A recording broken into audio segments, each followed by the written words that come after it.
I think I've been suggesting that for years. Gia is also annoying me with Ghost Trick. He's like, play Ghost Trick. Ghost Trick when? Play Ghost Trick. Play Ghost Trick.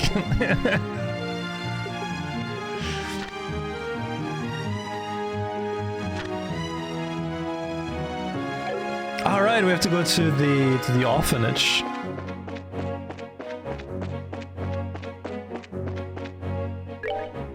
There's also this other quest here.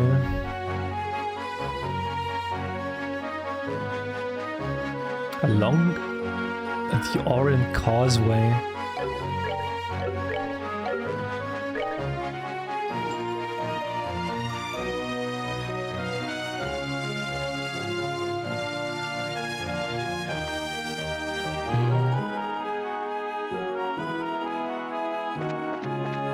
One UI update? UI update?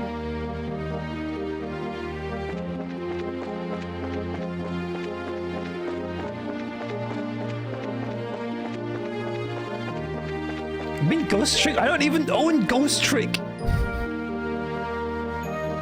I don't even own it! Samsung new Android version? I haven't updated my Samsung phone in like since I got it, by the way.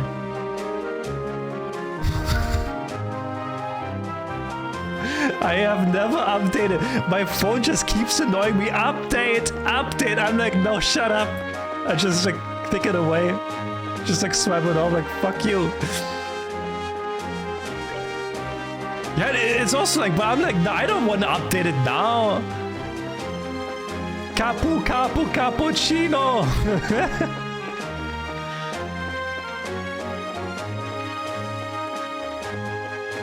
Late start. Technically, it's an early start. Technically, I shouldn't still be home, but I am, so you got me here. You have to deal with me now.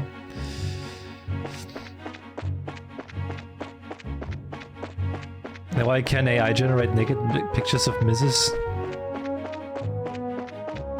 Why would you do that?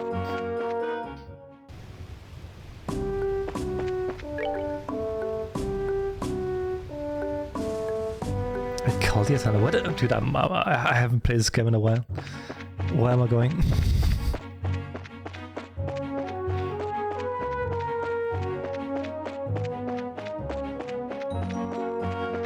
Yeah, I go to Patreon. Support me in the Atari and get those pictures.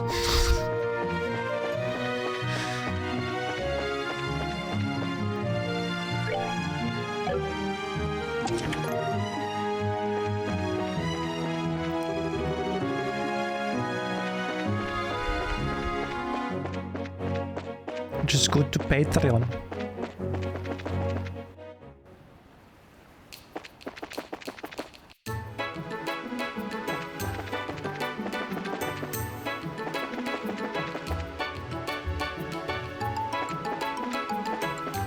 Adopt the uncensored? On Patreon? Everything is uncensored.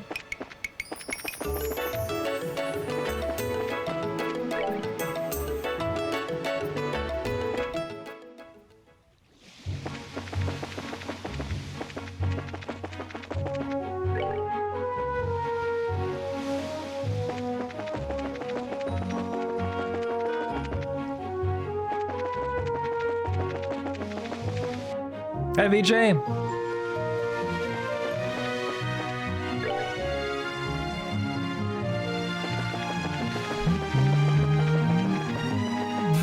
Ah.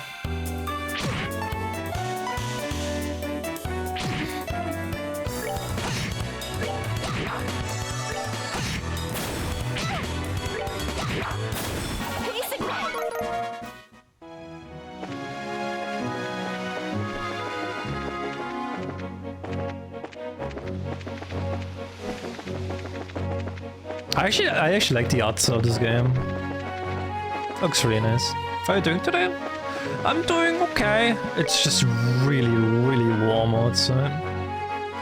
That's why I'm kind of home early, because I was like, nah, I don't want to stay at uni anymore. Just get me home.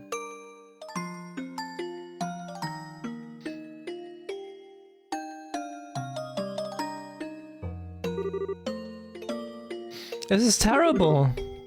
It's just gone. Well, who do we have here? E6? I think I will enjoy them. Like, to be honest, like, the games that Falcom does, they're pretty good. I enjoy them. Falcom does, like, games that, like, super heavily are, like, on story, which, like, is really for my liking. We're, like, story heavy. All those games are, like, somewhat connected. It's worth starting from the beginning, even though, like, they have, like, 15 or something games in that series. It's always worth it because something always comes up, and then you just, like, you're grateful that you started from the beginning. Because of, like, the world building, the characters, the story, and they all intertwine, basically. It's also warm and I'm still a bit sick. Aw, hope you're getting better soon, VJ. Are you here from the Bracer Guild? Yeah. You're all from Manoria, right? Yeah, we came to help pick up the pieces. We were here last night around midnight trying to fight the fire. As you can see, it could have gone better. So then, what about Matron Theresa and the kids? They're all fine, don't worry. Right now, they're sleeping at Manora's Inn. Given the size of the fire, it's a miracle that no one was badly hurt. Thank goodness. Yes, at least that's something. We're here now to clean up what we can. How about you two? We really ought to check up on everything at the inn. Sorry about that, we'll have to wait. Huh? Now that we are here at the scene of the crime, there's a lot that strikes me as weird. We need to find what clues we can before the trail goes cold, so to speak. I know how you feel, but this has to take precedence right now. Right, we are bracers after all. We have to find out what happened. Right, so let's see what we can find. Looks like you'll have your hands full. Good luck.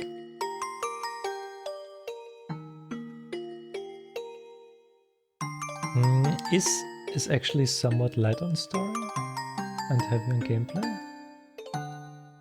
But oh, really comfy, because they're always like 1 to 2 generations behind. So they always feel nostalgic.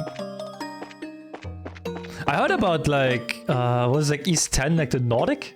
Not Nordic? It's called, I think it's called East 10 Nordic. People were like, this is like a really good game. Like probably like one of like the best East games. The soil from the flower bed is all over the ground. A milk tank has fallen on its side and it's empty.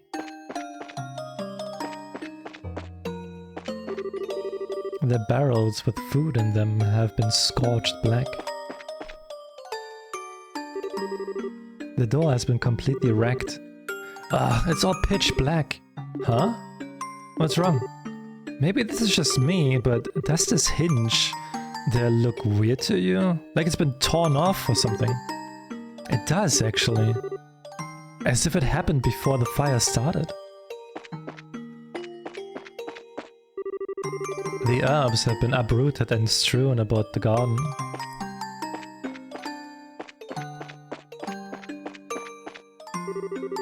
The barrels with food in them have been scorched black. Can't go in there, huh? The hinge of the broken doors appears to have been forcibly torn off.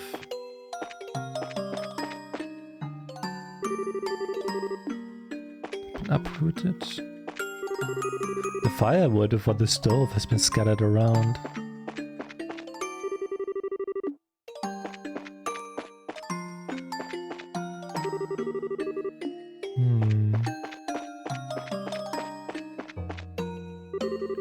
Man, I was in shock yesterday.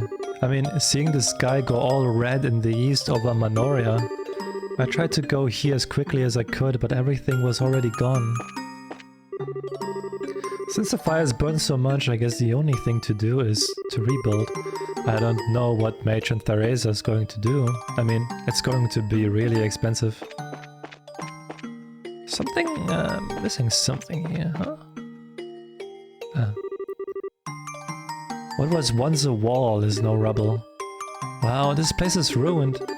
Hey, do you smell something strange? Yes, and I think I know why. Alright, we've taken a good look around. What do you think? I'm not sure, to be honest. First off, the fire doesn't appear to have started in the building. It most likely started outside. Outside? Over here. It looks like this area is the point of origin. Ah, where the wall collapsed. But how can you tell? Because the fire damage is worse here than anywhere else. Compare it to the areas nearby and you will see. Ah, you're right. So it started here and then spread. You know what this means? Well... Someone set the fire on purpose. My thoughts exactly. That smell everywhere. It's some highly flammable oil. It's everywhere around here, so this had to be the fire's point of origin. No way. Plus, don't you think it's weird how everything outside is scattered around? Even the people fighting the fire wouldn't have done that to the herb garden. It's not a coincidence. Someone did this. Is that true? Chloe? I didn't know you were here. But why? Why would anyone do this? I have so many irreplaceable memories of this place.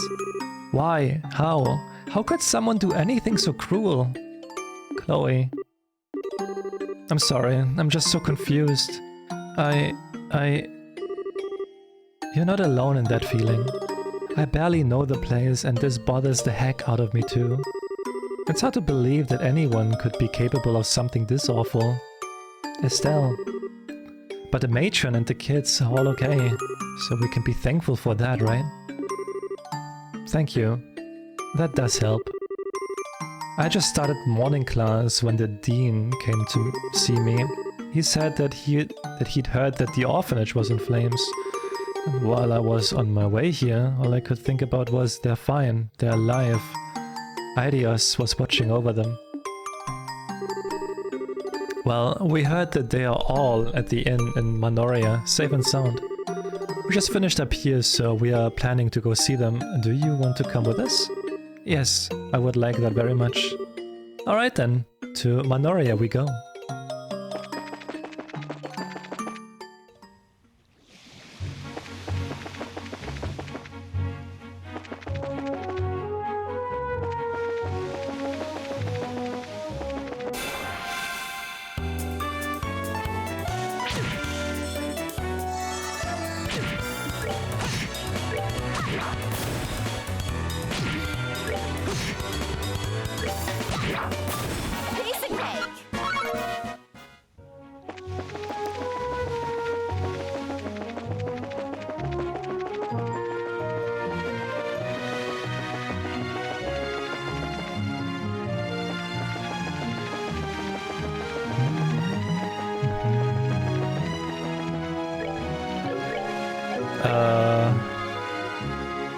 Wait, Manoria was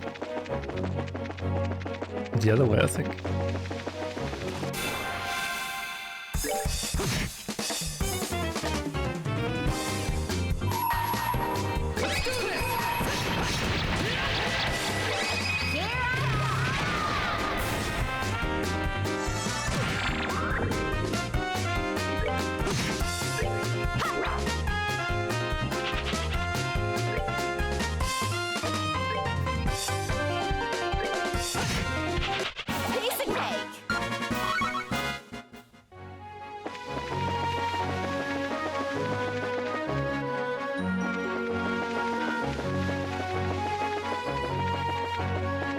Not here.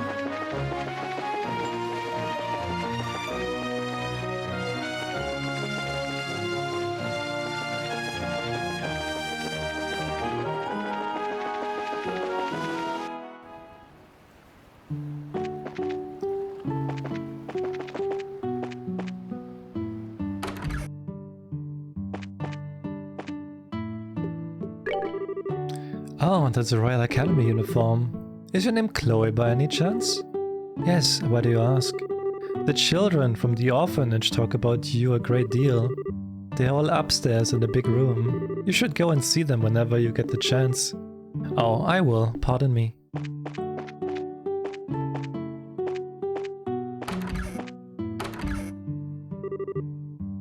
Matron, everyone. Miss Chloe, you came. Is anyone hurt? We are okay. I is okay. Thank goodness. I'm glad you're here. Is that Estelle and Joshua I see with you? Yes, since someone contacted the guild. We are investigating the incident and thought we would stop by. I see. Thank you for taking the time. Investigating? You mean about the fire, right? Do you know who did it? Well, how to put it? Estelle and Joshua exchanged awkward glances. So, who's hungry? I missed breakfast, so I was thinking about getting some food. Good boys and girls who join me will get some sweet treats. Really? I want some pudding. But... Come on, Clem. Huh? Quit gripping and come on. Oh, griping. Let's go downstairs, Miss Chloe. Okay. The game looks a bit like Chrono Trigger. Kinda does, yeah. It's like more 3D. Phew, that was close. I really wouldn't want the little kids to hear about this. Indeed. Although I get the feeling that Mary understands at least some of what's happening. Yes, isn't she great? I'm happy to have her around. Now, you were saying? Please tell me what you can. Thanks for your understanding. Okay then. First we checked out where the fire started, and it does appear that it was set deliberately. My suspicions were correct then. I've always been very careful about fires, so I suspected it might be something like that. Do you have any idea who could have done this? Whoever was responsible must have had some kind of motivation. I have no idea. We have no real money to speak of, nor has anyone ever borne a grudge against us. So it wasn't a robbery, and it wasn't for revenge. We have to acknowledge the possibility that someone did it just for fun. Did you happen to notice anything unusual leading up to or during the incident? Any strange people hanging around the orphanage, for instance? Yes, actually. Not during the daytime when you were there, but afterward. Though I can't imagine he would do something like this. Who's he? While we were trying to escape from the burning building, the beams fell in and blocked our way through the entry hall. But then he showed up and helped us all get free. We owe him our lives. Really? Was he Manorian? Right after he helped us, he called the villagers over and left in the confusion. I asked the other villagers about him, but no one seemed to know anything. That sounds suspicious. What business would anyone have around the orphanage at such a late hour? Did you notice anything in particular about them? He was a man, maybe in his late 20s. He also had brilliant silver hair. Silver hair? He had a troubled look about him, though that made him seem far older than he looked. But he didn't strike me as a bad man. He sounds suspicious, but he did help you out. Doesn't sound like our guy to me. Joshua? What's with the goofy stare? Ah, it's nothing. Perhaps he was just a bracer who happened to pass by. I think that we should disregard him as a suspect. Okay. Pardon me. Oh, hi Chloe. Where are the children? They're downstairs having some dessert. Matron Teresa, you have a guest. Pardon my intrusion. Oh. Mayor Dalmore. Oh, so the bracers I met yesterday are here as well. Jean's reputation for responding quickly is well earned. Now then. It's good to see you again, Matron Teresa. After I heard what happened, I came over as quickly as I could. I'm glad that you're safe. Thank you, Mayor. It's very kind of you to come by. I know you're a very busy man. Nonsense. It is my responsibility to look after all areas of the region. More to the point, those who did this must not be allowed to get away with it. Joseph always loved that place, such an atrocity. Allow me to express my most heartfelt condolences. Thank you, but I'm sure that he would just be relieved that the children are alive and well. My sole regret is that all my mementos of him were lost to the fire. Matron Teresa. Tell me, Braces, have you any thoughts on who might have done this? We've only just begun our investigation, so it's too early to say, sir. It does look like it might have been done simply out of malice, however. I see. What a terrible thought. For something so heinous to happen in such a peaceful place. Pardon me, Mayor? What is it? Do you think that those people might have a hand in this? Whoa, hold up! Who do you mean by those people? You encountered them yesterday. The ruffians down in the warehouse district of Ruan. Oh, them. Pardon my bluntness, but what makes you suspect them? They've been openly defying the mayor for quite some time now. They certainly seem to get their kicks out of causing trouble for him, and since he and Matron Teresa are friends, Gilbert! Sir! Wild speculations does no one any good. This is a dire offense. We must have no false accusations. My apologies, sir. That was foolish of me. I think it would be best to let the Brazers identify and locate the ones responsible. Can I count on your help? Sure, leave it to us. We will devote our full attention to it, sir. Good, good. I'm glad to hear it. By the way, Matron Teresa, I do have one question to ask. What is it? What do you plan to do with the orphanage now? Rebuilding will take time and a not inconsiderable amount of Mira to complete. Honestly, I'm at a loss. We have a modest reserve of Mira, but the cost will be phenomenal. I was afraid of that. Well, I have a proposal of sorts for you. What might that be? At the Delmore estate in Gransel, I have a villa. It's only used for special occasions, so what say you to having the children stay there for a little while? Oh, and of course charging rent would be practically boorish of me. You would be welcome to stay there for as long as the rebuilding process takes. But there's no need for you to shoulder the burden of our troubles. But the villa sits unused. If you have misgivings, then I will grant you control of the grounds.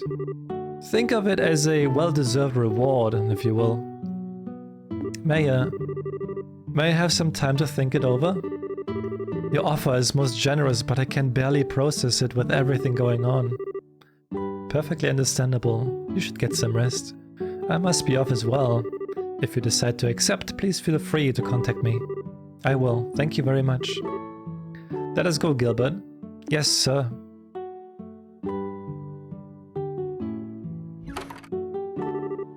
Wow, that was a shock. He's certainly the generous type, on par with Mayor Mabel. Indeed, particularly in light of his being a former noble. What do you intend to do in regards to the mayor's offer, matron? Well, what do you think of the situation? Conventional wisdom dictates that you should accept it. However, once you've gone to Gransel, never mind me. You always were such a thoughtful child. That's alright, I want you to give me your honest opinion. The herb garden and the people I care about would be gone.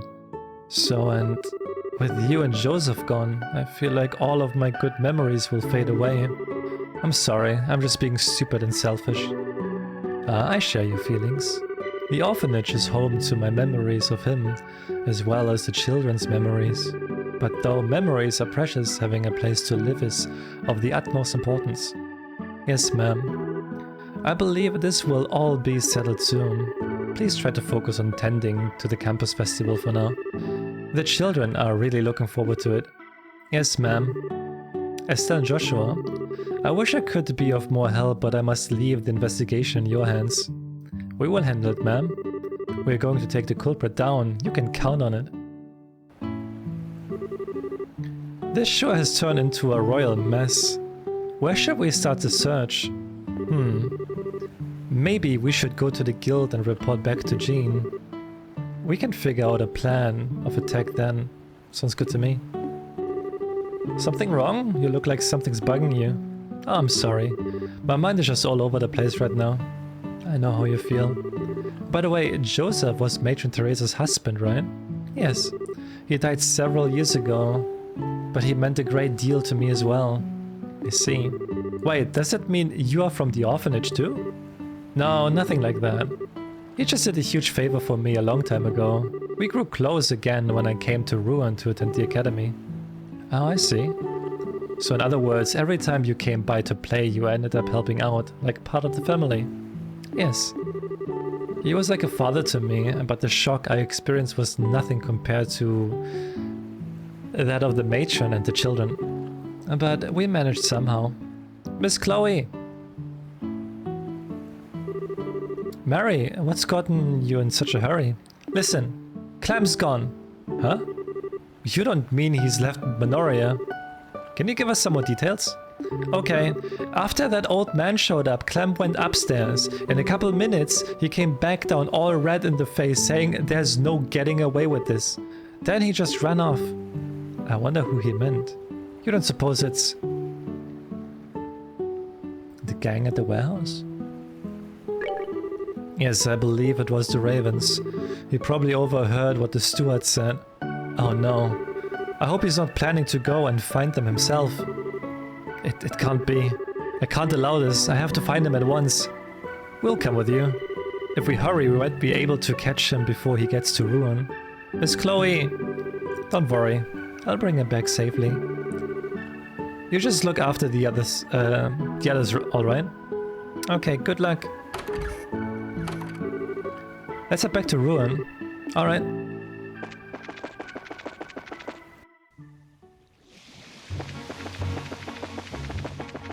Ooh.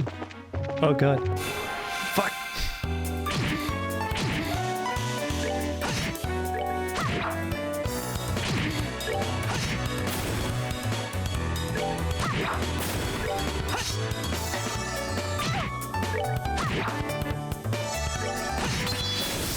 Let's move out!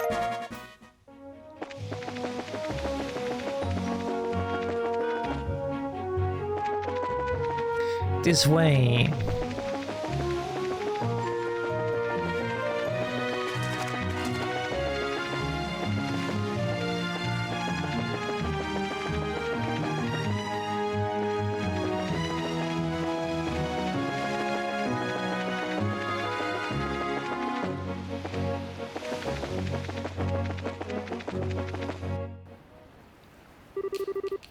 No sign of him on the way. You don't suppose he's already there? Come on, we'll check out that warehouse to the south.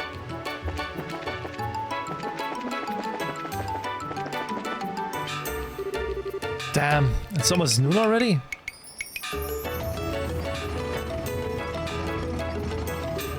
No, Clem, please wait. It's no use, I guess he can't hear you. Crap, why does the bridge have to go up now of all times? It couldn't wait 30 minutes.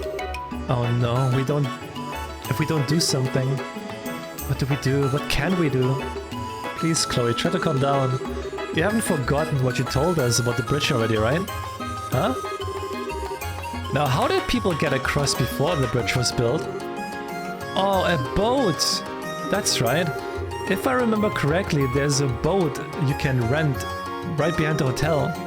Alright, we will use that then.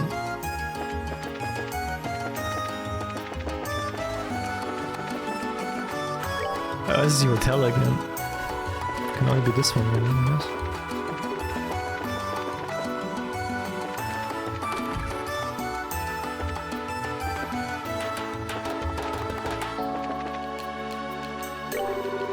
What's wrong? Are you looking for someone?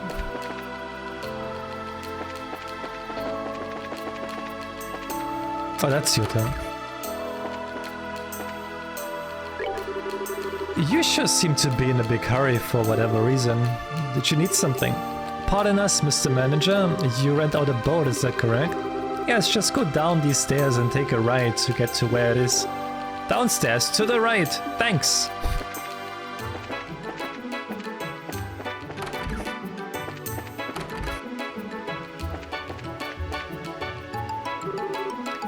What do you want?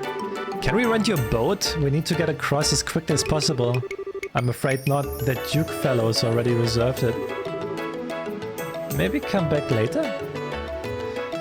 Hey, Sleeper, do you also have 1st of May off in Germany? Yes.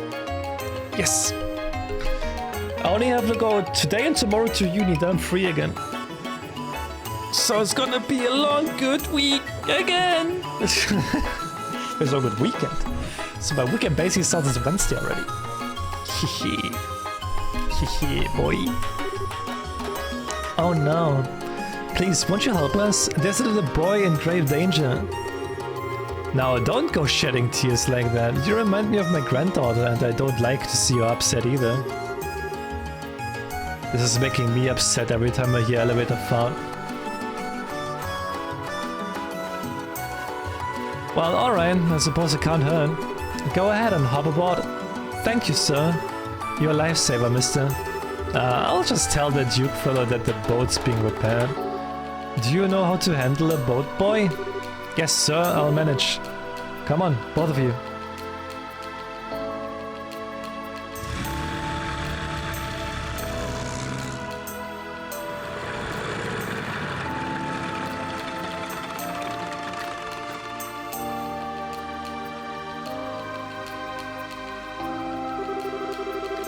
This is the southernmost part of the warehouse district.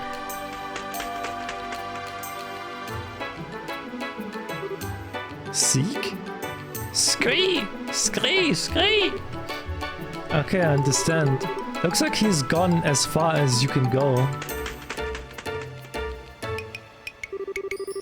Let's get a move on then. That's probably where we will find the hideout. Roger that. Okay.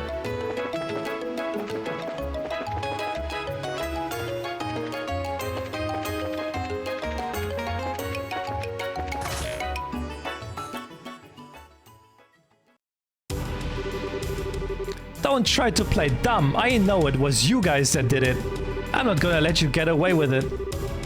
What's this little punk talking about? Hey, this is no place for little kids.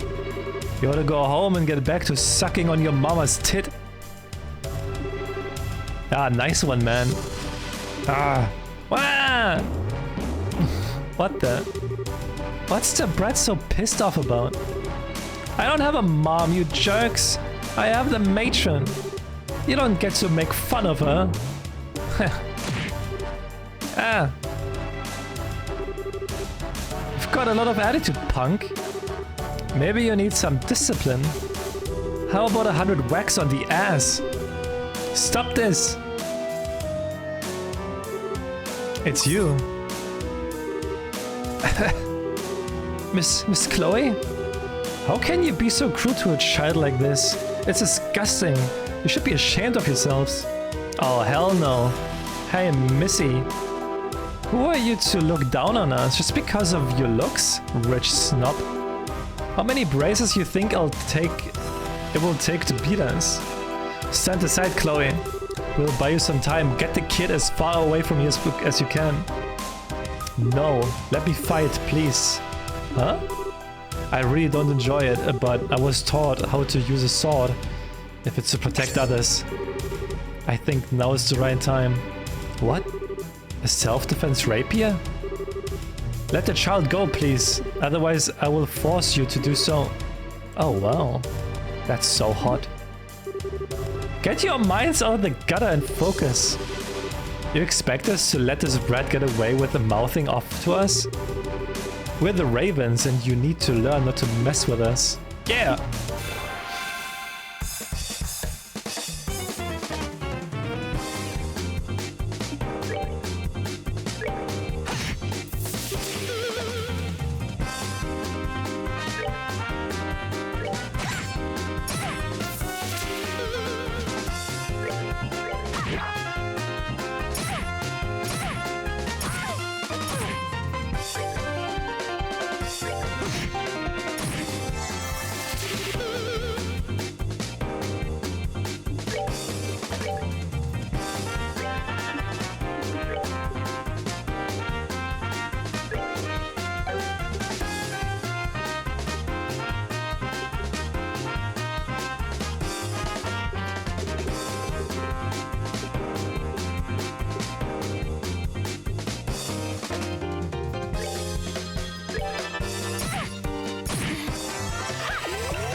I just go for... they just both do this, okay, it doesn't even matter. Okay, okay, he needs to die.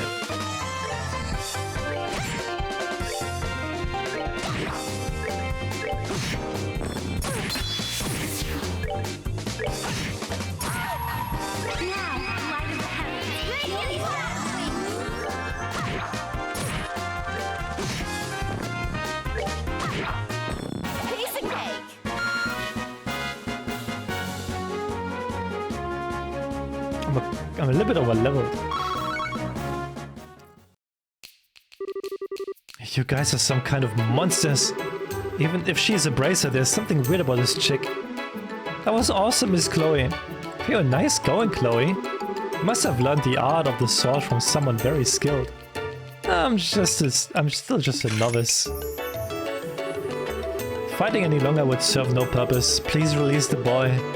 You bitch. We ain't just gonna let you make fools of us and get away with it. Enough. Wow, who's there? Reinforcements? Has it been so long that you've forgotten my voice? A gate? You here? What are you doing here? And you know these guys? Rice. Yeah.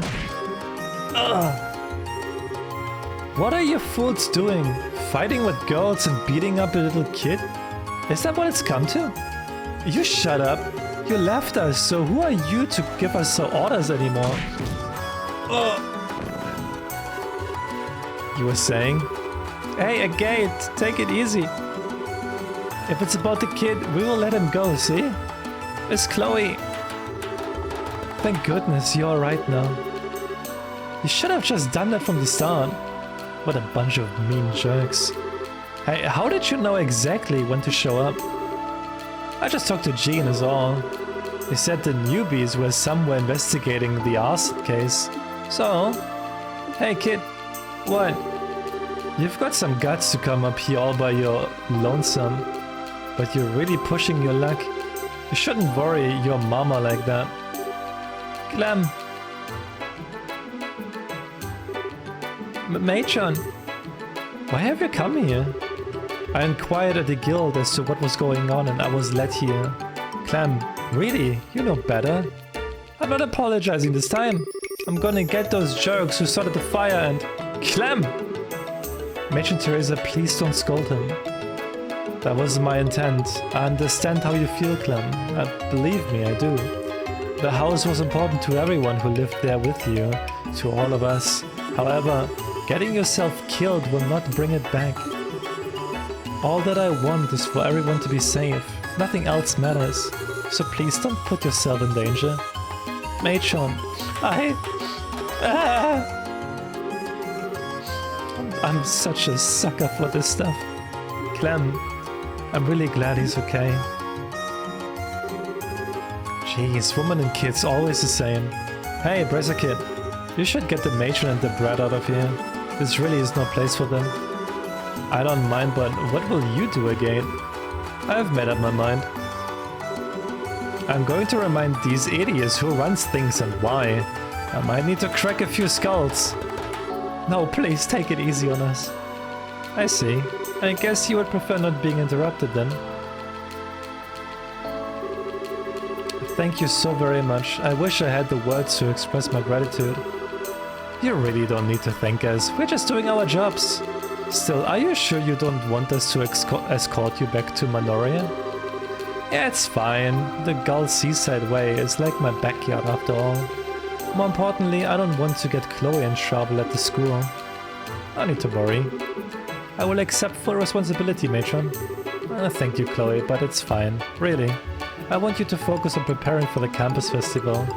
All of the children are looking forward to it. Yes, ma'am. Whew, made it just in time. How about back the boat? Thanks! Sorry for making you do that on your own. Don't worry about it. That wasn't a tough job. I owe you my gratitude as well, Joshua. Miss Chloe, all you guys, actually, thanks for helping me today. I was stupid. Really stupid. Clem. I thought maybe I could get back at them, and then you had to come to save me. They must think I'm a complete loser. We don't think that at all. You're not a loser. Wow. You risk life and limb to protect something that's important to you. That's no mean feat, even for grown-ups. Personally, I thought you were pretty awesome, Mr. Joshua. However, you need to leave fighting the criminals to us. Your job is to protect the matron and the other kids. No one else can do it. You have to stay with them, encourage and support them. You're the only one who can do it, Clem. Only I can do it? Okay, I think I get what you're saying. You think you're up to it? You betcha. You can count on me. Thank you yet again. Take care, everyone, if you'll pardon us. Oh, Miss Chloe, I can't wait to see the play. Great, I've been working hard on it, so I hope everyone will be there. You can count on it. See ya later.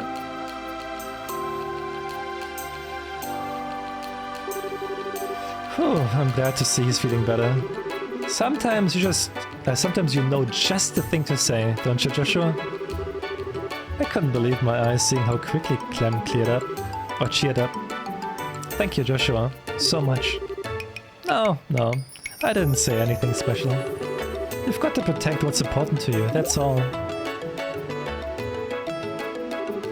Anyway, I'm just glad that he's okay. Thanks for your help, Chloe. I should be thanking you. Oh, by the way, what came of your investigation? Well, the red-headed dude butted his spiky head in now, so I wonder if he's done yet. For now, let's get back to the guild. Are you coming with us, Chloe? Yes, I would like to find out what's really going on. Not to mention the identity of the arsonist. Well, let's go then.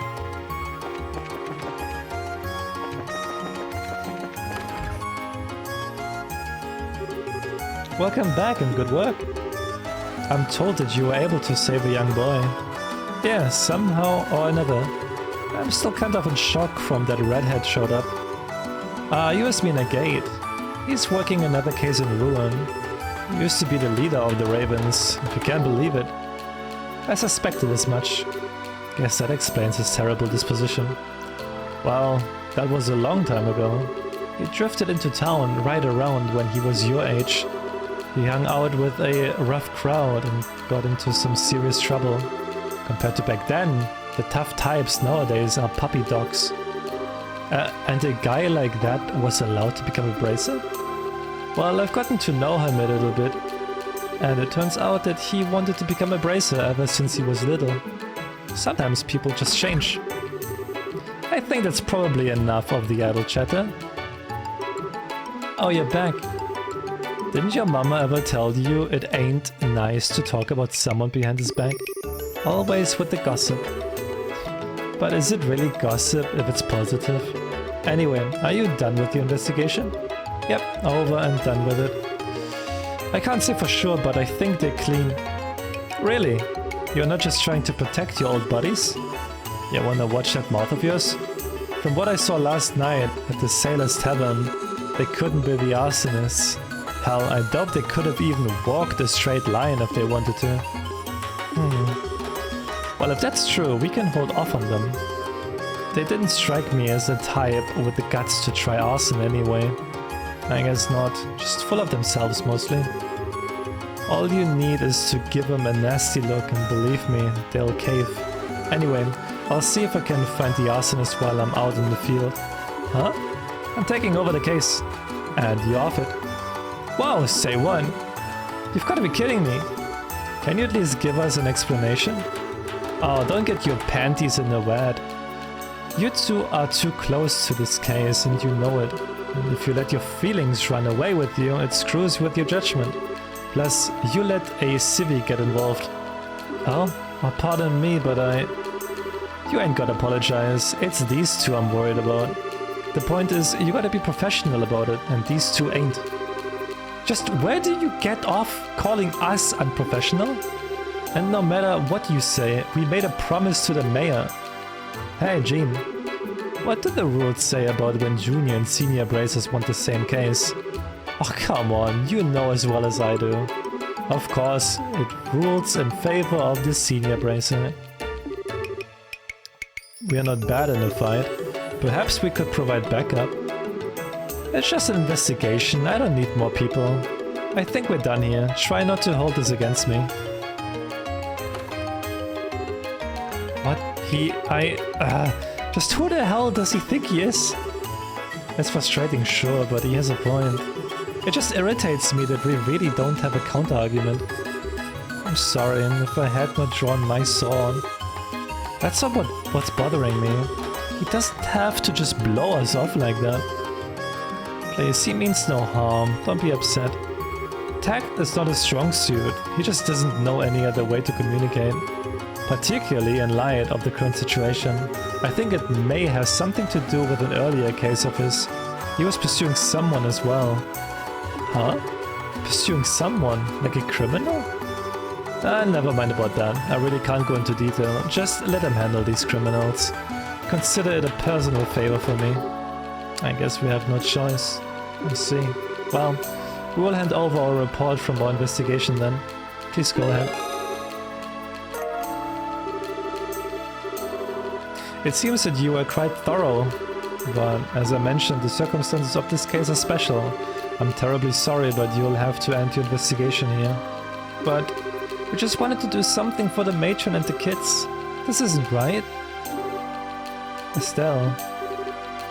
Mr. Jean, it's possible to enlist the help of the Bracer Guild for civilian events, isn't it? Yes, though it would depend on what kind of event you're talking about. Because of the number of people who attend, we will handle the security at the Royal Academy Festival, for example. Well then, Estelle Joshua, would you mind helping out with our play in the meantime? Huh? What do you mean? Every year when the festival ends, there's a play held in the auditorium. I know the children always look forward to it. And there are still 2 major roles that haven't been filled.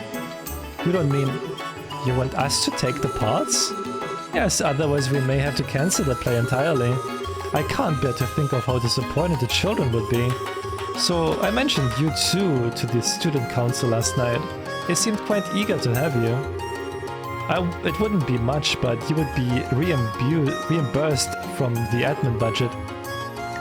Well, why do you want us? I don't think I'd be any good, and isn't the play a really big deal? Well, for the girl part, we need someone who's been trained for combat. I think you would fit the role perfectly. I see. Well, I can definitely do combat stuff. Sounds like it would work. And what about the other part? Oh, yes, well, talking about it is kind of what? Embarrassing. And what does that mean exactly? What kind of play is this? Come on, Joshua, you're not going to make her say it, are you? If we can do something for the kids, where's the harm? Plus, if we do some work, they'll probably let us have some of that awesome festival food. We can't let that opportunity slip by. Hey, hold on a second. Jean, is this really a legit Bracer assignment? It certainly is. Citizen outreach and regional services comprise plenty of the general work that Bracers do. And since a gate showed up, you do have some extra time. I certainly have no problem with it. Alright. I have a bad feeling about this, but if it's for the kids, what choice do I have? Still, if we have anything else to do, we should take care of it beforehand. I doubt working on the play will leave us free time for anything else. Yeah, you're probably right. Hey Chloe, would it be okay if would it be okay with you if we looked around here some more? Sure, you don't need to worry about me. To get to the Royal Academy, you leave by the Gull Seaside Way, go east at the first fork and then follow the woodland path. Okay, got it. Well then, let's go.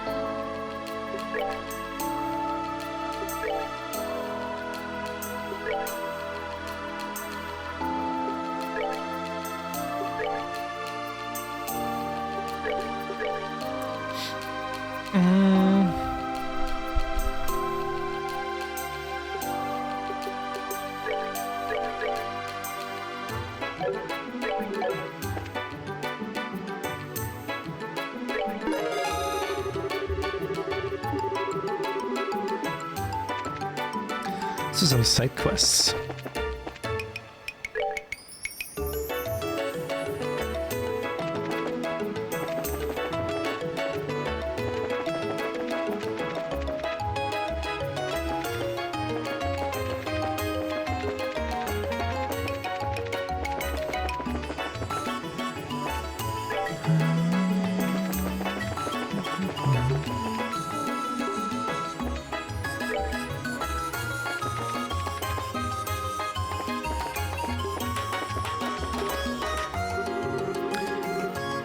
I've been a lot of high-selling people passing through here these days. Seems right.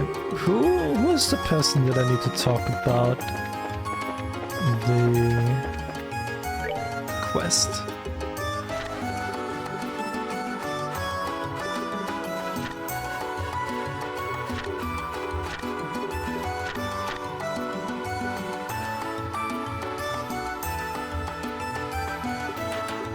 Oh, it's Gilbert.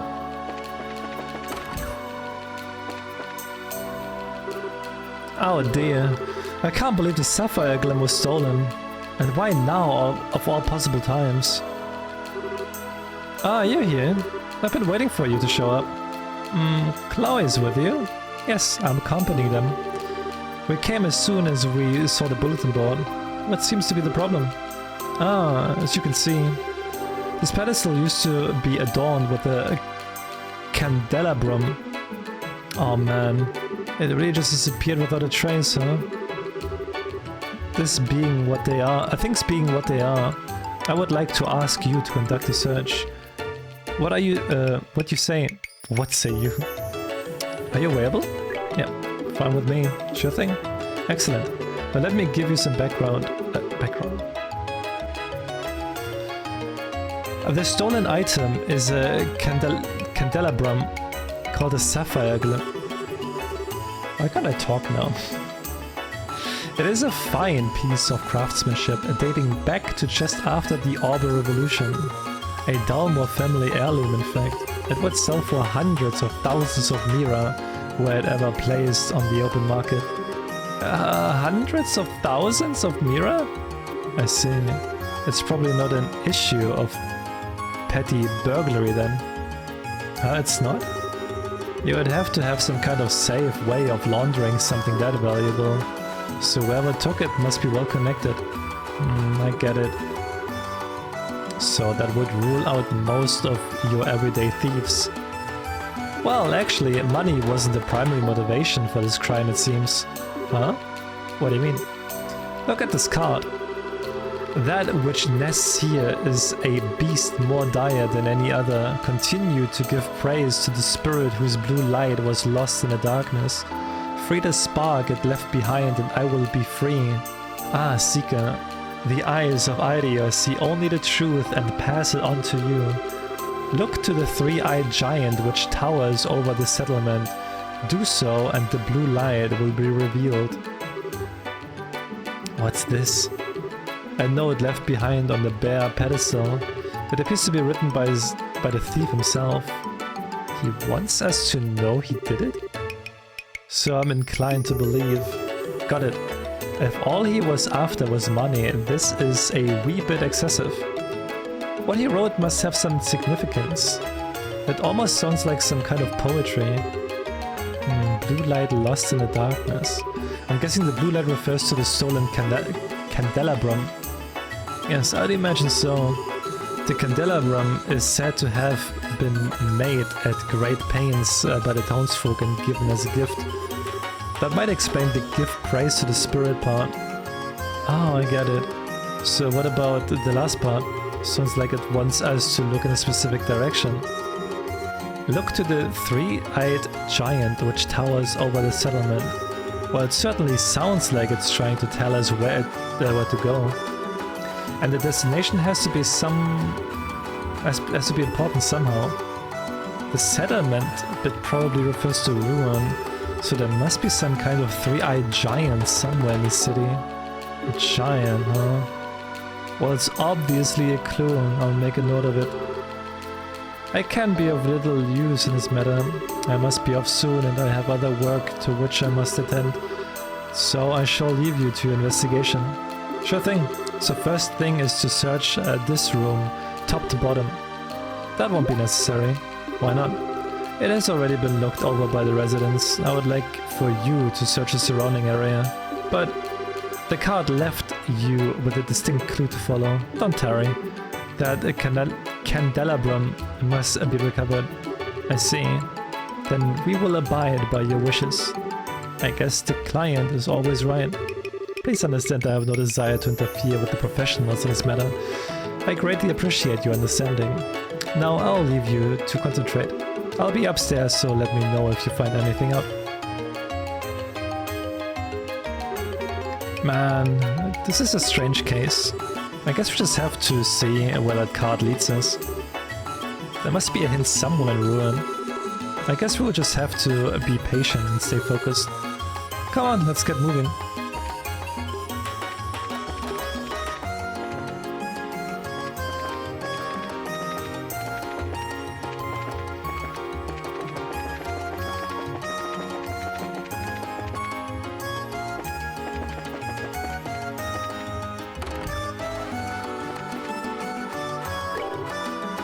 Mr. Tobias? We came here from the guild. This is about the maintenance kit now. Your timing is exemplary.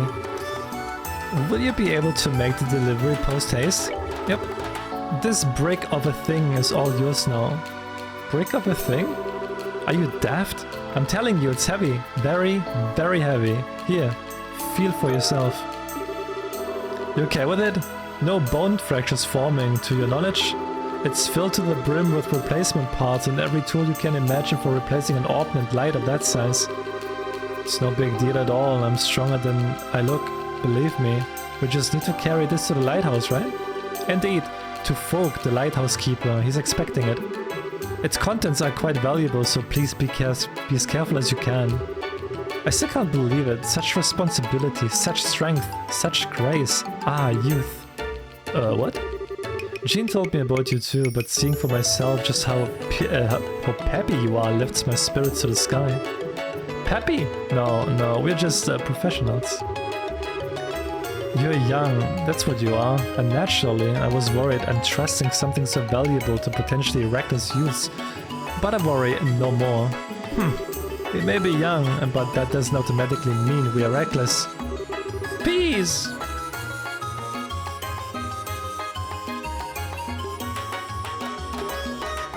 Oh no, you've got it all wrong. I just meant that I wasn't sure how old a man Vogt would take it. Ah yeah, that's a good point. What, you know Vogt? Yeah, we helped him out when he was in a bit of a pickle. Let's just leave it at that, yeah. He leaves the door open again? Either way, you know what I'm talking about, it seems. Just try to understand where he's coming from. Being a lighthouse keeper is lonely work, so a little eccentricity is to be expected. The lighthouse is crucial for ships to be able to navigate safely, so the keeper's work is a very big responsibility. Gotcha, so really important work. When he was a fisherman, he used to down plenty of drinks at Laventar, and now he lives at the lighthouse, and though he rarely gets a chance to have his favorite drink. It's pretty sad. I'd really like to go ahead with getting him what he wants, but well, I've probably said too much. Either way, don't let the old man's unpleasantness get to you, okay? Okay, got it. Is there anything else before we go? Nothing in particular. And once you're done, I would like you to return here. Take care. Also said you're stinky because you still don't play Resident Evil with him. I still have to play Resident Evil 1. I still have to play the first one, but I kinda don't feel like it.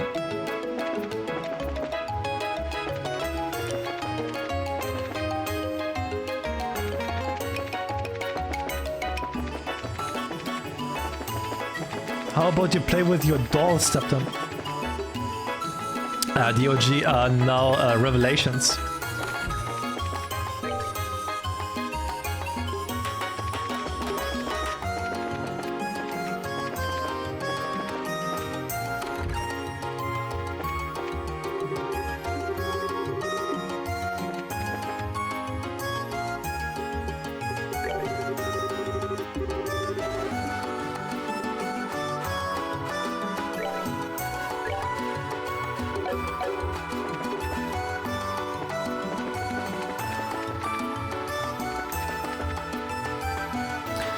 Oh, no, I still haven't played that. I still need to.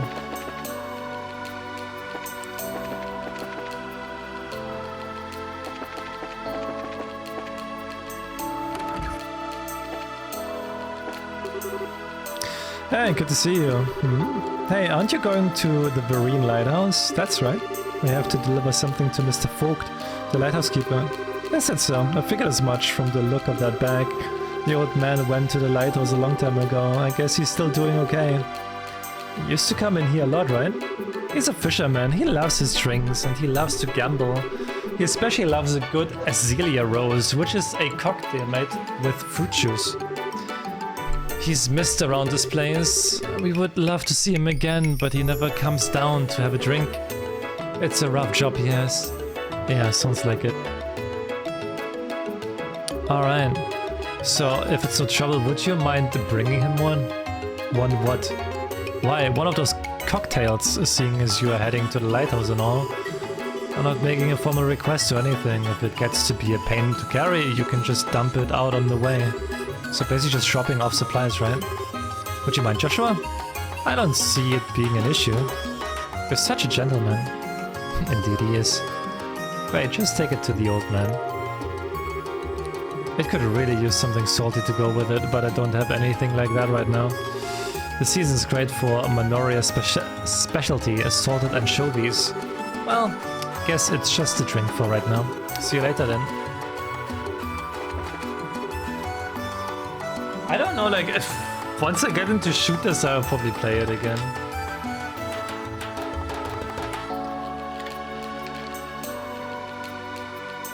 I'll probably play it then again.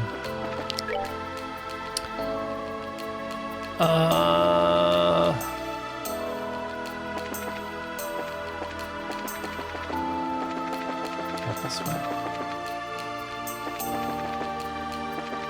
No, wait, this one.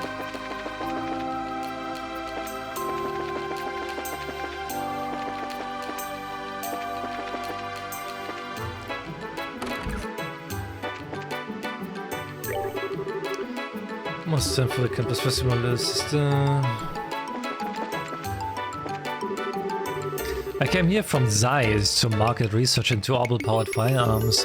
The Orient Causeway is crawling with some extremely aggressive monsters, and along the way I lost an extremely important prototype model with while fleeing from some of them. Oh, I saw the bulletin board. So what you lost is an orbital gun thingy. Yes, that's correct. If you should find it, I beg of you. Hey, do you think this is the prototype gun? Whoa, how? How did you get your hands on this? And once it is a Ceph-filled tower had it. I probably wanted it for the Septier mechanism. In Idea's name, thank you so much. Oh, I don't have the words. I could give you each a huge hug and a kiss. I'm okay. Yes, I am. No, but thank you. Even the manly girl with pigtails turned me down. Is the prototype really that important? Well, certainly. It's being actively worked on at the Zeiss Central Lab. It's not ready for public sale and distribution yet. Wow, it must be really effective then. Are you interested in weaponry? Ha, I guess that's a stupid question. As bracers, of course you would be interested in them. Well then, let me give you this quartz as a token of my appreciation. I'm sure it should come in handy. I'm sorry, but we can't accept something this nice. Oh, please, it's the least I can do. And of course, the guild will pay you for your time and effort as well. In Mira, I hope. Certainly, you needn't worry. Right from the Central Lab's coffers to your wallets. I just meant instead of hugs and kisses. That's quite alright. You should simply accept your reward and at times like these. Again, thank you for what you've done today. I'm sure you'll hear from me again should anything else come up.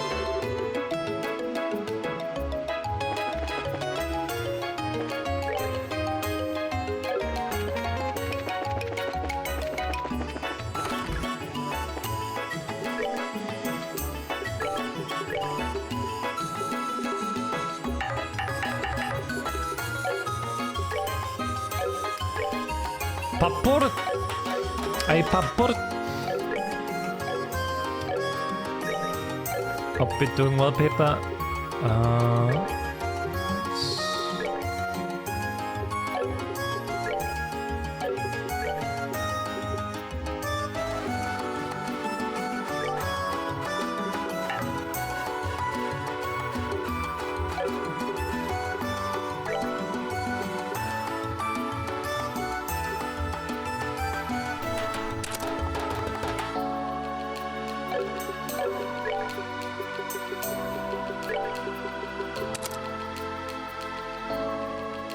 Stress at work, the usual. Hope you can get some rest though. Stress is not good.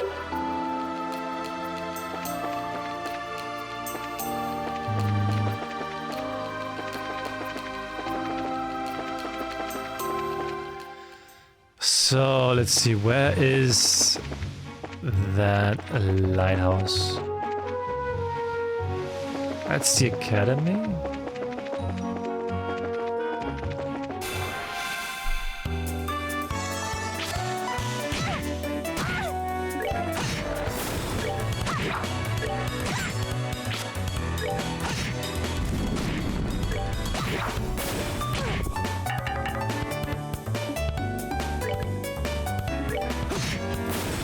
We're good to go.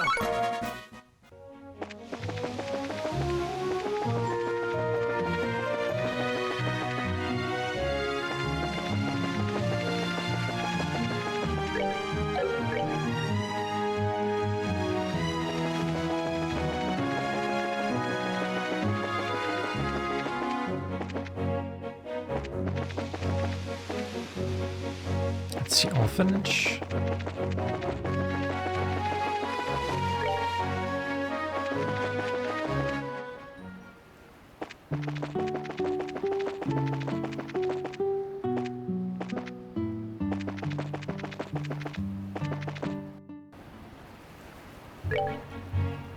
Lighthouse.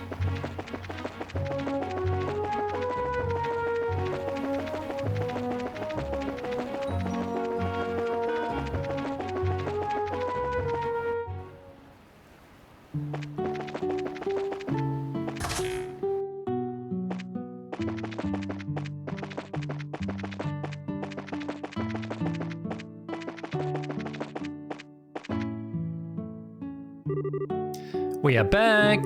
Huh? Aren't you them kids from before? Hehe, it's been a while since we were last up this way. And today we're here on another job. A request came into the Bracer Guild, so we're here to deliver this maintenance kit. Here you go. It's a little heavy though, so be careful lifting it. Yep, everything's here. Alright. I appreciate you bringing this all the way over here. Oh, no worries, it's our job after all. Oh, another note, we actually have something else for you. Oh? Here you are, sir. It was entrusted to our care by Primo from Laventa. Oh my, it's a Zelia Rose. I used to drink this all the time while munching on anchovy dishes. I've got one of those for you too. Oh! You've even brought me some munchies to go with it. What thoughtful braces you are. Man, this takes me back. How are Primo and the others? Are they doing well? You bet, they're all worried about you too, Gramps. Work must be tough, so take care of yourself, okay? Don't overexert those old bones of yours. I, won't. Well, blunt or no, thank you for the concern. I value that even more than anchovies. So, does this mean you're starting to understand what it means to possess a caring soul? Nope, not really. I'm no good with those touchy-feely concepts, I guess. Well, I thought you did a fine job today. Of course, you could always do better. Oh, that reminds me. Wait right there for a moment, if you would.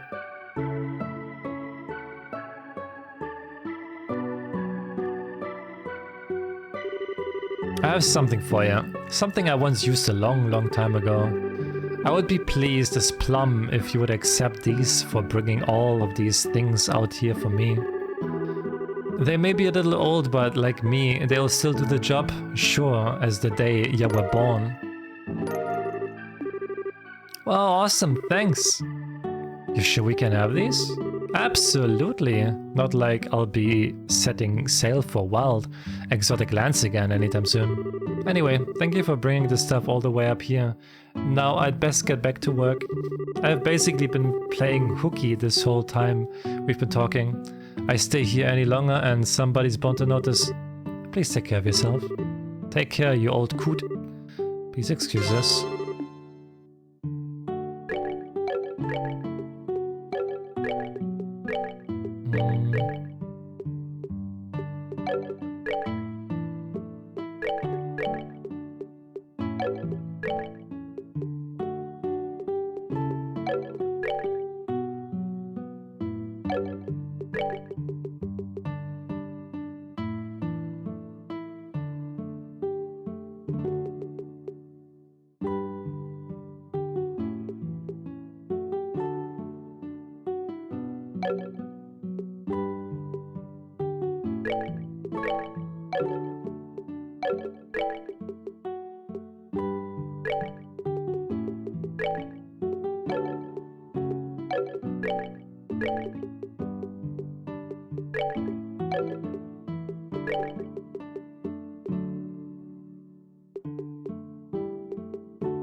Okay.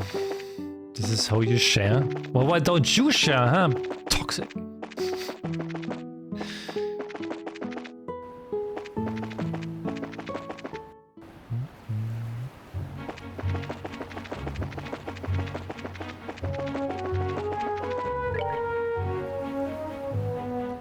Was there something in the corner tail?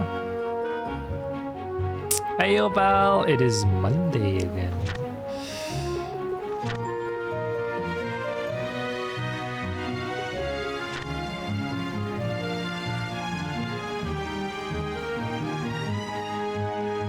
Oh, it's in this card shop from Amelia.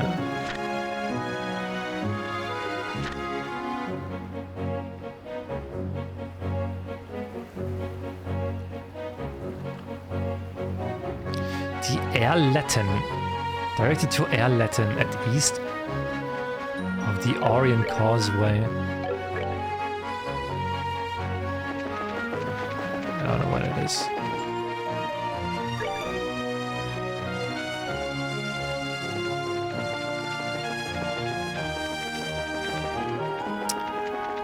Yeah, I don't know why this website is broken. Like, I can go to the website and everything seems to be normal. Like, it should work, but it doesn't work for some reason. I don't know.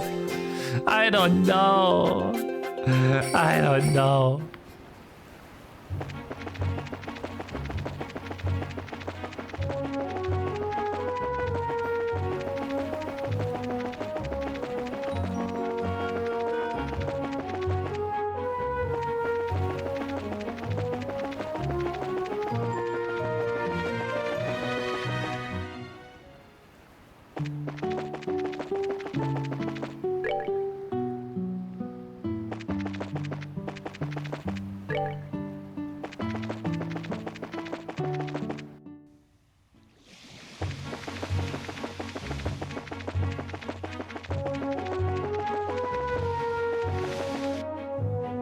Hey Jeremy, I don't know why it doesn't work.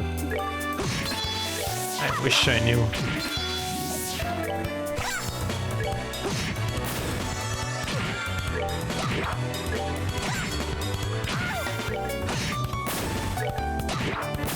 We're good to go.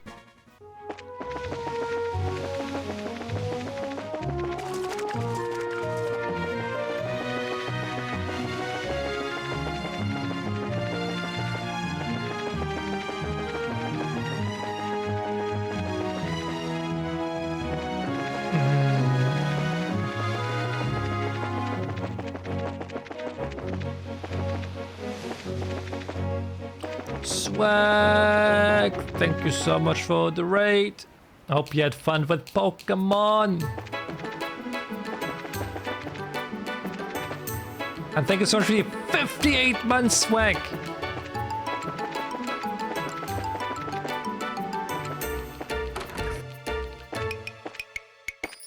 Thank you. How do you like black? I've been actually thinking about playing Pokemon Black. Do you like it?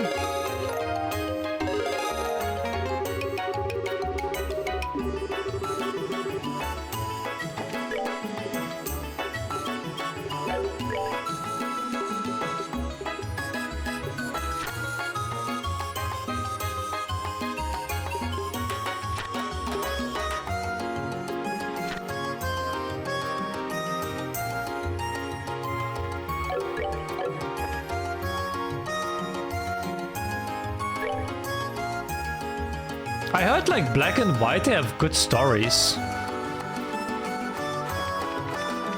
Like story-wise, they're really good. That's why I was interested in it.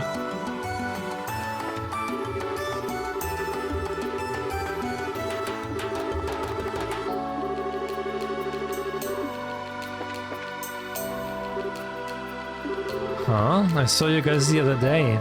Nice to see you again. Oh hi, you're the guy we met on the beach, right? You can call me Jimmy. You really saved my skin before, so let me thank you again. So, have you checked out the bulletin board today? Well, yeah. But why in Liebel did you pick here to meet of all places? Well, I kinda stand out here, don't I? I mean, it costs a lot to put up one of those requests, and I figured people will see me here and ask, hey, why are you in the chapel? And then I'll be like, so that you can help me find some awesome treasure. Well then, how about we get down to business? That request of yours certainly sounds intriguing. Glad you agree. Yep, I actually just acquired an ancient map a short while ago. And you wouldn't believe it if I told you. Wouldn't believe what now? It leads to the treasure of the great pirate Shoma. What? No way. But, I don't really know who that is. You've never heard of Shoma? Aren't you from Ruan? Oh wait, you are from somewhere else. Ah, either way, Shoma!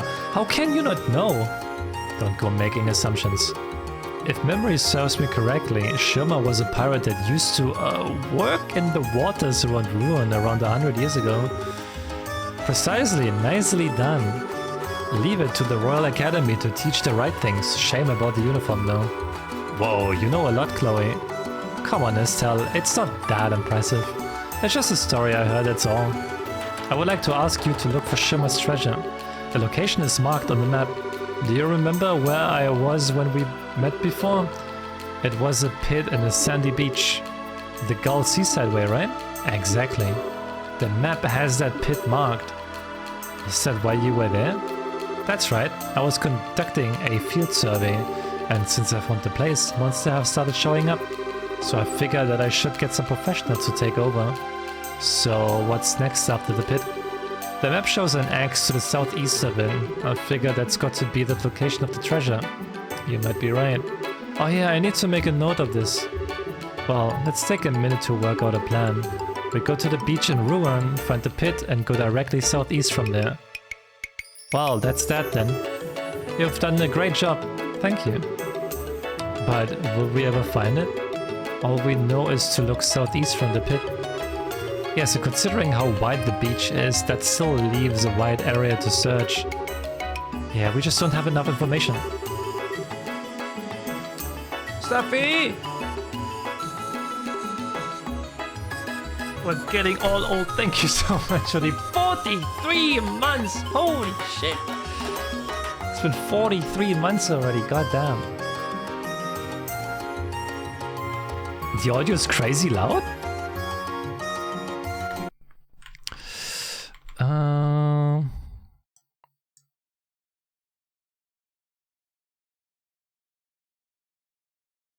It's like how it usually is.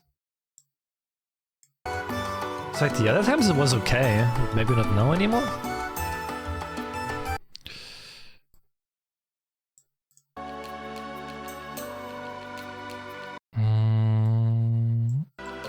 I like this.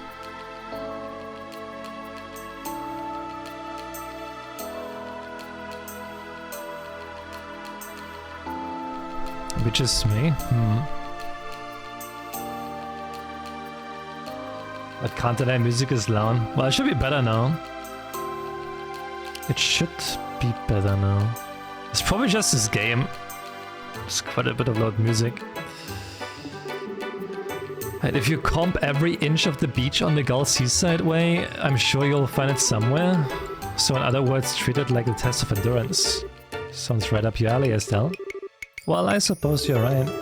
But still, it wouldn't hurt to just have a tiny bit more to go on. It's not the most efficient way to go about it. But what other choice is there? We will just have to search the beach from top to bottom and hope we find something. I guess you're right.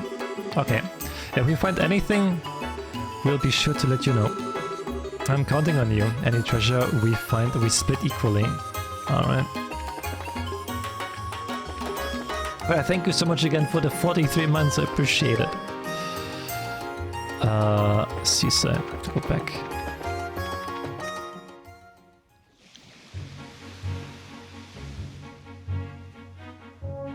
He's so soft-spoken. I don't think that's not why. I'm pretty sure.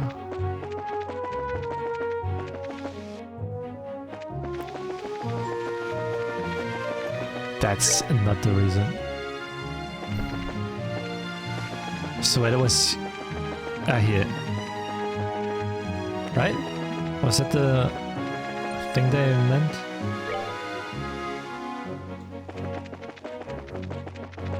Like southeast from here, well...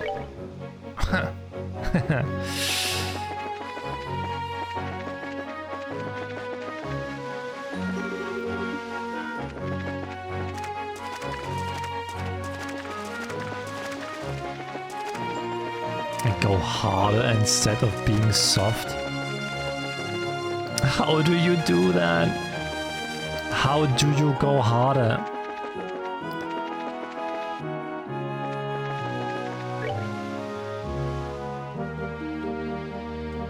Now it's here.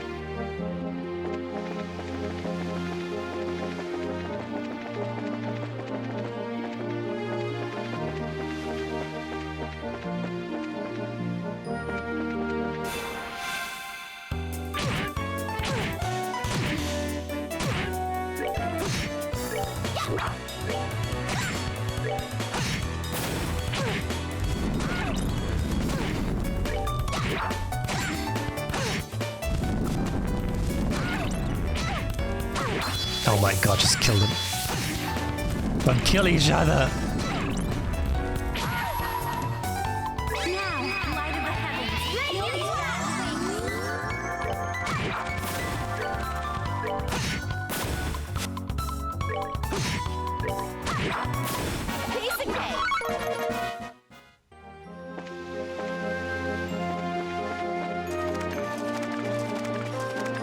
So I'm assuming it's not someone in the water.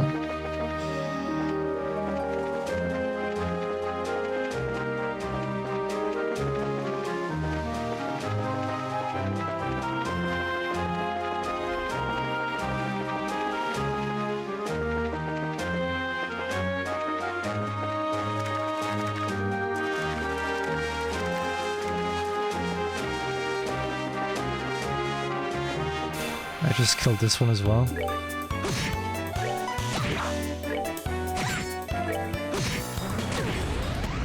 We're good to go.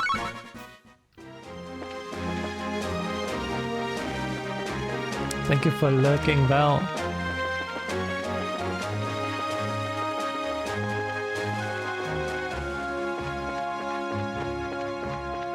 So where could it be?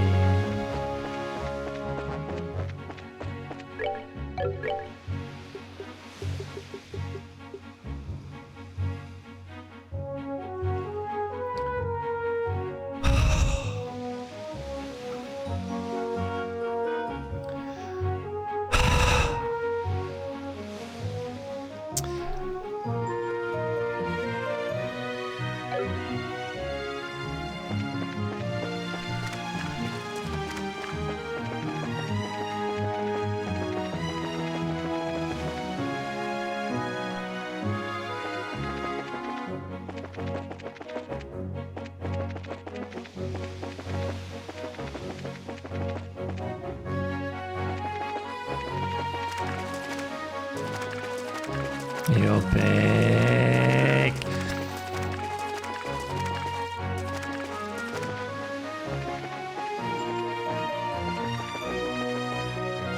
You pig, what the fuck? Good morning, you pig.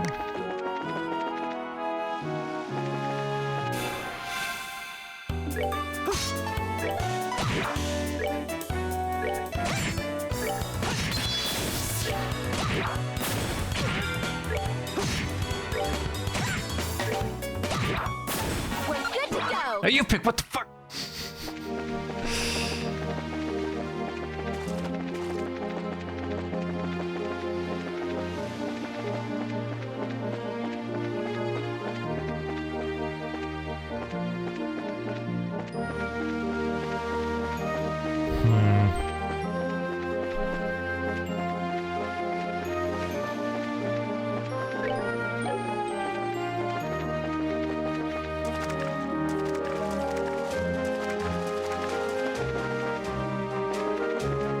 I don't even know what I'm looking for.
A whisper.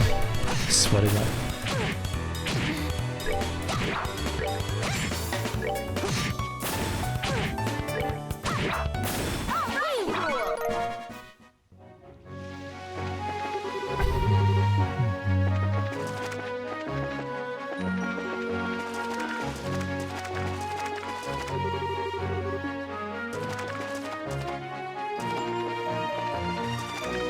Why is it so toxic? Here. Want to see it again? There. Right there.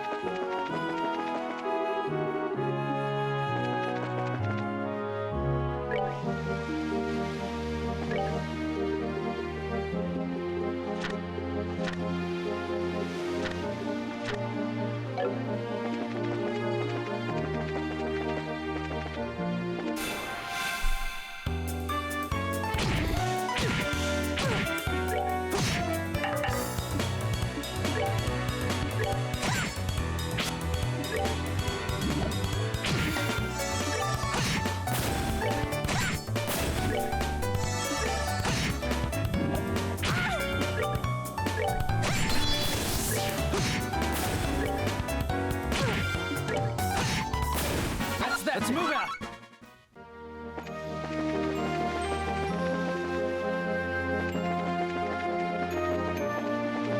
Okay, I have absolutely no clue where it is.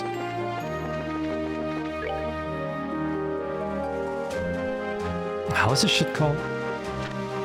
Secret of the old map. I'm just looking this quickly up.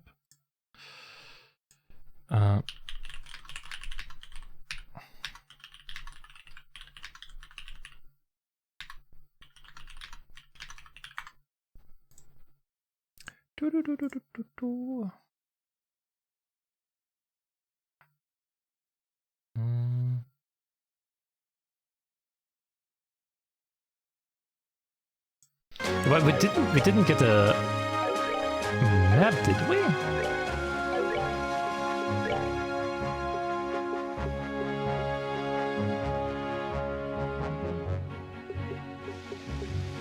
And there's no map.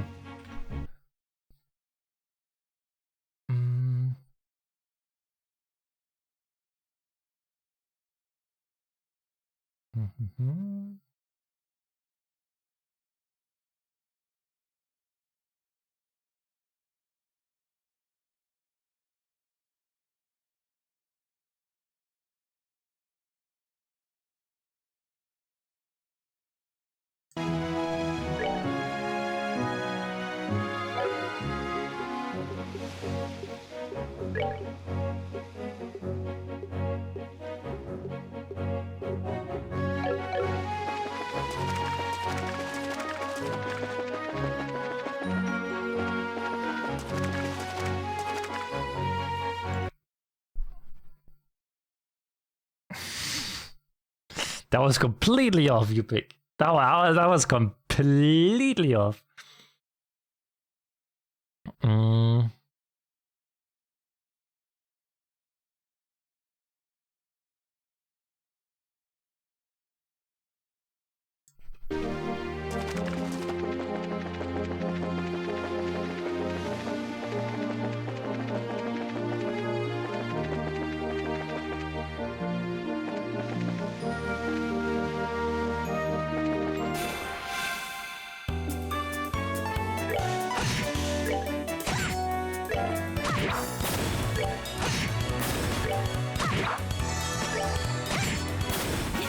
Nicely done.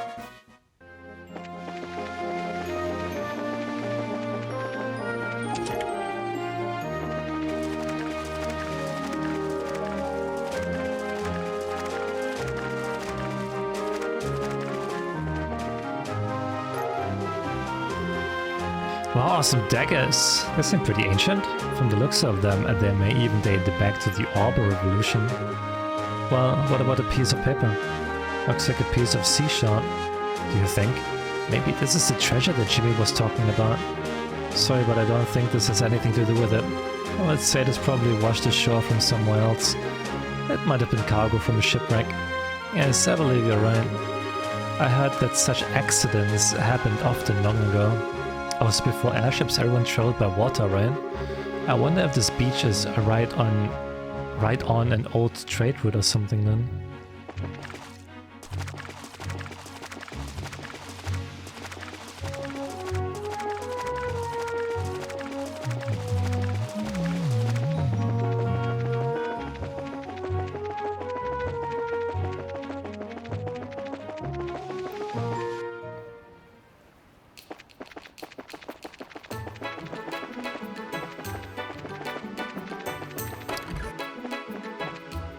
Got your stuff. Hey, Jimmy. Oh, you're back. And any sign of the treasure? Well, we haven't found anything substantial yet. But we did find a couple of old daggers in the beat-up map. A sea shot? Wow, this is big stuff. Please let me see it. Hey, calm down. I don't want you to die of excitement or anything. Wow, this is what I think it is.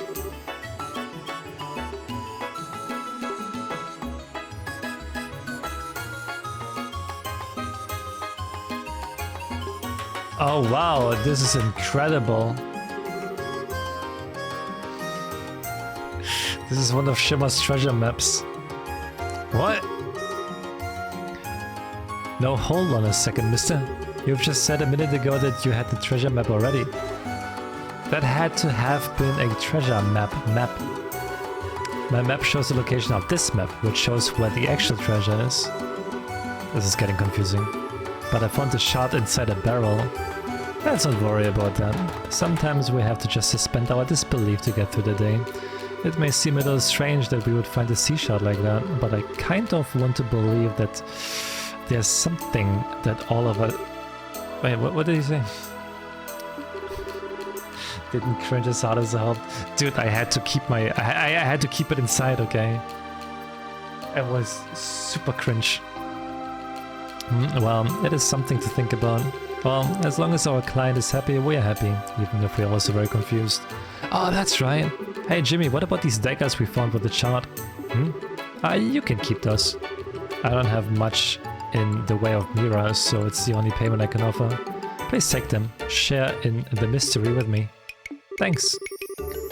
Ah, this is really amazing. The sea shot is just a spectacular find. Looks like I'll be busy again real soon. Wow, I can't stick around here. I've gotta get this to O'Neill to get it deciphered. He's gonna flip. Who's O'Neill? Later. Thanks for your help. O'Neill. Ah, okay, now I get it. So who is he? He's an older gentleman who runs a general store. He tells lots of interesting stories, but he tends to blow them out of proportion. I get what you mean. So I guess Jimmy's been taken in by the old man's telltales. Yes, so it would appear. I knew it sounded too good to be true. But if it is true, maybe the child really is the one from his fishtails. That's possible. I guess it is a little mysterious. Hey, if we believe in it, I wonder if maybe it would pay off. Honestly though, I think Jimmy believes it a little too, fervently. Still chasing your dreams isn't a bad way to live. Just too cute. No.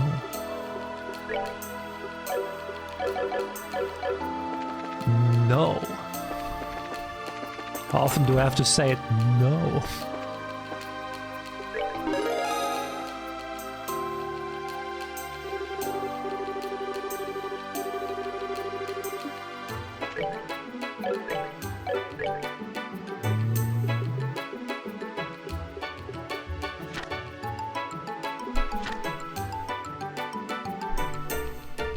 Candela broom theft. Where's that one?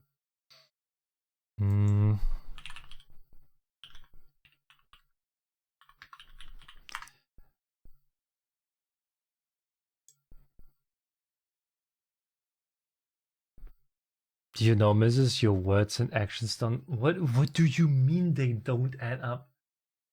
I think they do. I think they do.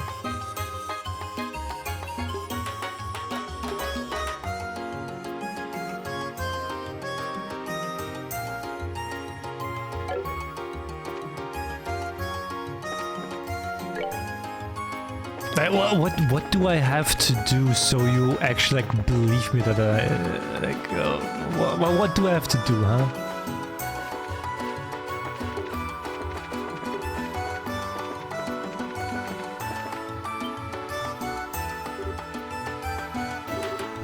What's wrong? Hey, that's a card, isn't it? Let's have a look. This is definitely it. It's the same card that we saw in the mayor's estate. I see, so this is what the card meant by three-eyed. I heard this can fix some issues as well.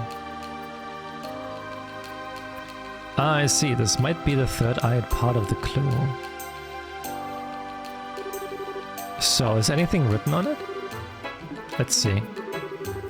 Ah, Seeker, the eyes of Heidi see only the truth and pass it on to you. Look to the endless waltz which unfolds between the red and black. Do so and the blue light will be revealed. Looks like the next spot's been picked. Look to the endless waltz which unfolds between the red and black. Red and black? That has to mean something in Ruan, don't you think? Yeah, probably. I guess the criminal sure must love his puzzles. We won't break his own rules. What a total jackass. Oh well, let's start searching.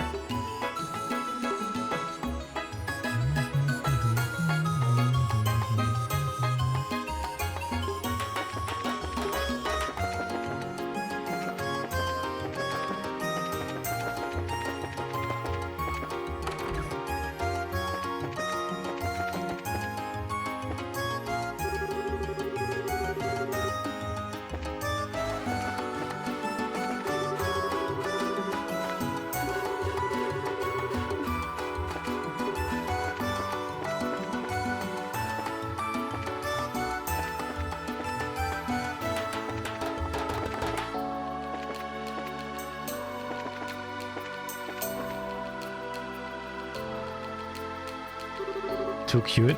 Yeah, right, that's pretty cute, man. Red and black waltz. I can't imagine it means anything but roulette. I think you're right. Let's check it out. Is this something you're looking for, sir and madams? Sorry, but we'll be done in just a moment. Ah, found it. A card is glued flat to the surface. So it should have the next message, right? Yeah, let's take a look. Ah, Seeker, the eyes of Adio see only the truth and pass it on to you. Rest at the land harbor and look at the one-eyed lion. Do so and the blue light will be revealed. Okay, I've added it to my bracelet book. The important parts are probably the land harbor and the one-eyed lion. One eye this time. It's always made more sense once we got there before. I doubt this time will be any different. Yeah, I guess we need to get a move on. A madman's cruise must be followed after all. Sorry to cause you all the fuss. Up dog, down dog.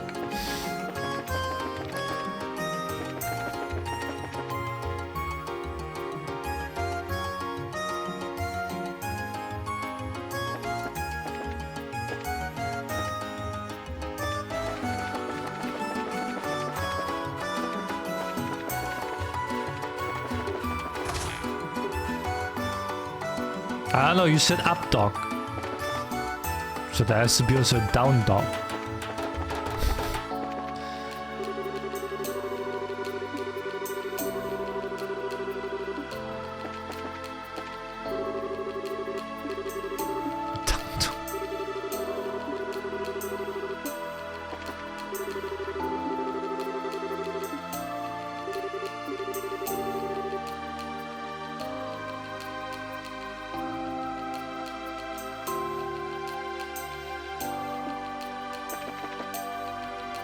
You lied to me?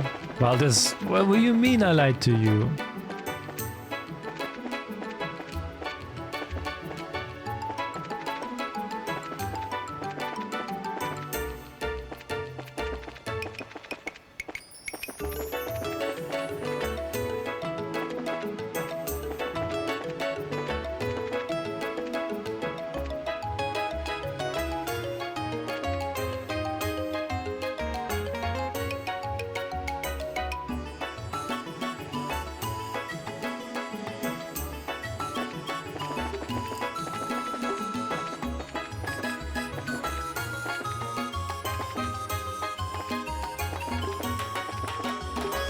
No, it's this.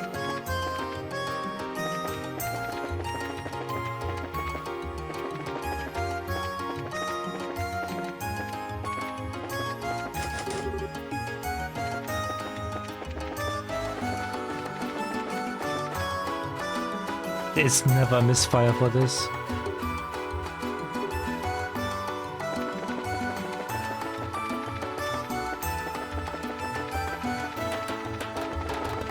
Oh my god, Flaw.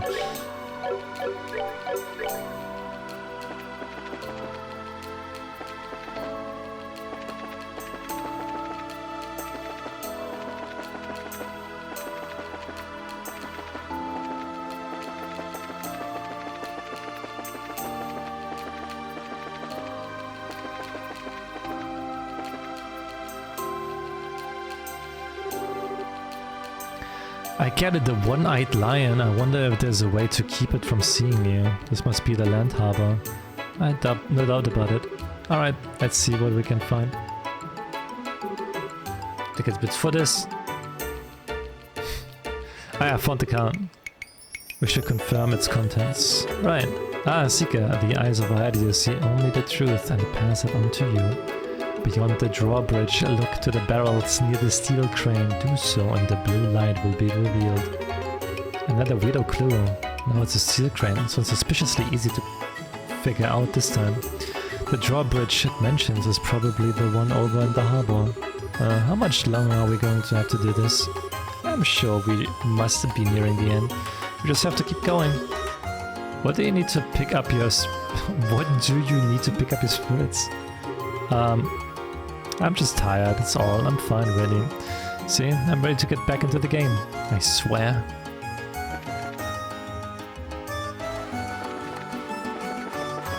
It's like one of those new things that Twitch has.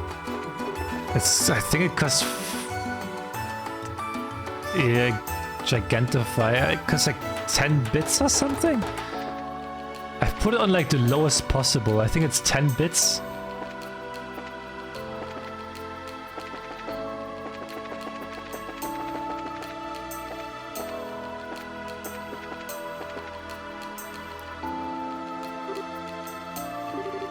That's weird.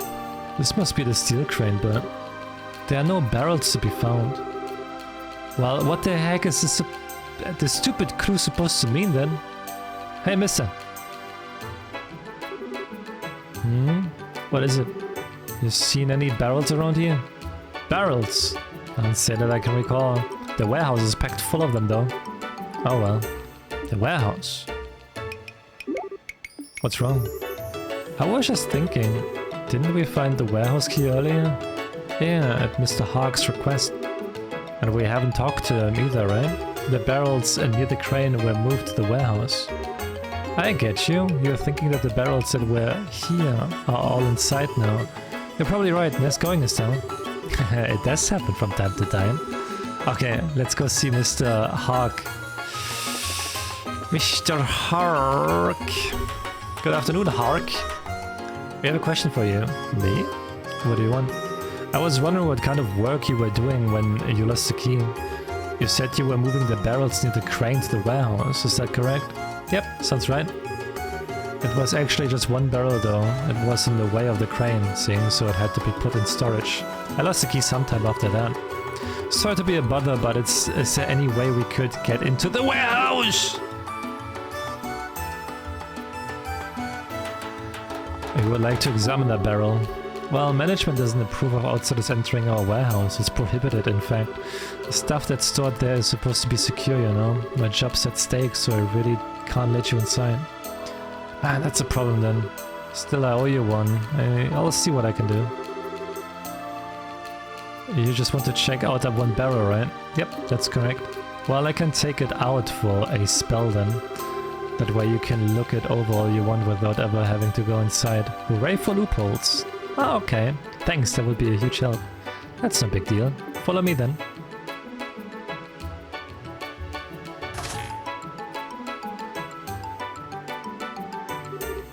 Oh yeah, it's open. Hang on a sec. Oh, Mr. Portos, what you doing around here? Stop doing that, that's toxic. Oh, I just had a hunch about something, so I used the duplicate key to get in the warehouse and check on it. A duplicate? Didn't even know there was one. Anyway, who are these folks? Oh, they're bracers, and they want to look over that barrel I moved in here earlier. It's part of their investigation. I see. But I'm afraid that only authorized personnel are allowed inside the warehouse. Yeah, but I'm the one who moved it in there in the first place. Should be okay if I bring it outside for a short while so they can look it over, no? Yeah, that should be fine. Please assist him in the investigation. Surprised to see bracers coming all this way for investigation though. Such young ones too. You guys do some admirable work. Hehehe. Well, we do alright. If you need any information, feel free to ask Hark. Now, if you'll excuse me. Thank you, sir.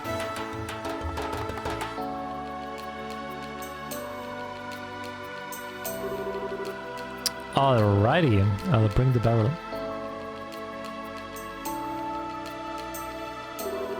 Yeah, sorry for the long wait. Here's the barrel you wanted. Wow, this thing is huge. And you actually carried it all by yourself? Ah, never underestimate a dockhand. I found the card, Estelle. Oh, really? I must apologize most profoundly for the barrel to have been moved was an error most inopportune, but the warehouse key was recovered and you have made it here. I will reveal the truth unto you. Your reward will be what you have sought. Look within the barrel. The candelabrum you find will no doubt be returned to its rightful owner. Time grows short. We will meet again. I've got a bad feeling about this. This weirdo must have been close by watching us. Indeed. Hey, look at the card. Some of the ink is still wet. What? Hey, what do you think you're doing here? Oh, Mr. Porthos. You said earlier that this would be okay. What are you talking about? Damn. We've been had. Wow, no way. You were just here a little while ago and it must have been someone opposing as him. The criminal may have worn a disguise and used the opportunity to plant a key. Or plant a card. Oh no. Well then we need to get after him. Oh, Estelle! Off she goes. Joshua should maybe do something. I'm afraid it's probably too late. We messed up when we didn't notice the imposter before. I hope Estelle will find any trace of him. I see. Let's just make sure the candelabrum isn't damaged. Retrieving it was our main priority, not catching the prep. You're right. It was written that it would be in this barrel. I pray that it's true. Oh man, I hope she isn't too disappointed that we're opening this without her.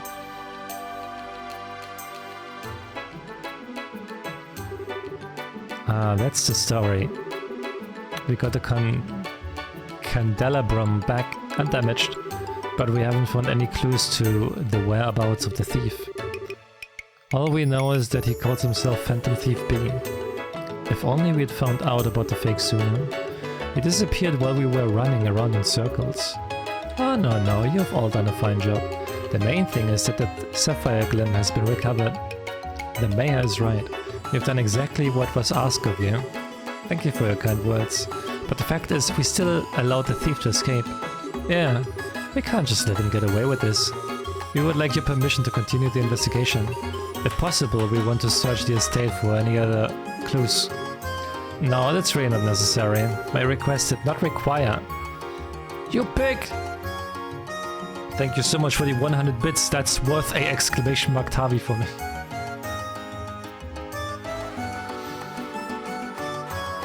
My request did not require you to catch a culprit after all. You brought back the candelabrum. But, Joshua, I understand your passion for upholding justice, but there are other more important crimes which must be answered for. I do not wish to further monopolize your time over something so trivial. I have no doubt that there are others out there who are waiting for a brace's help. It would please me if you help those in greater need first. Mayor. Understood. Then we will close our investigation. Oh, fine. And of course, I will compensate you fully for your time and effort. Now, if you'll excuse my rudeness, I must leave. I wish you the best of luck in your future endeavors. Thank you. We'll also be on our way then.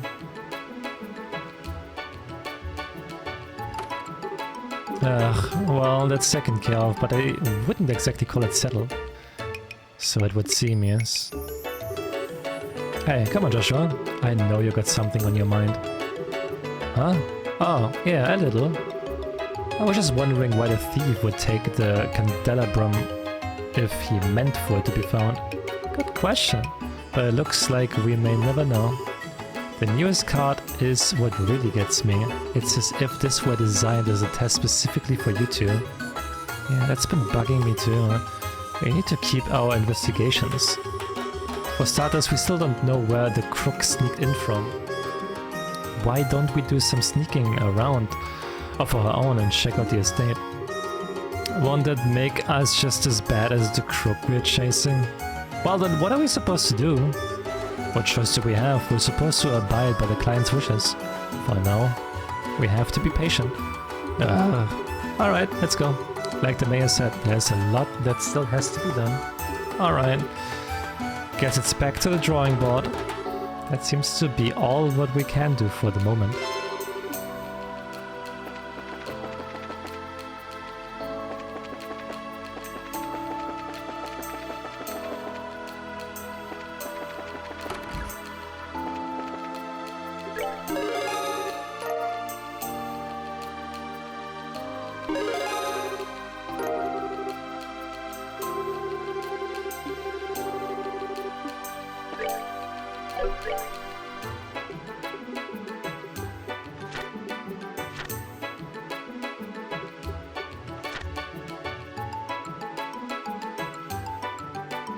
Okay, we need the escort. Escort.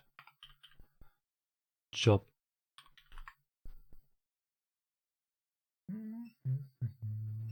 So I don't know where meat is.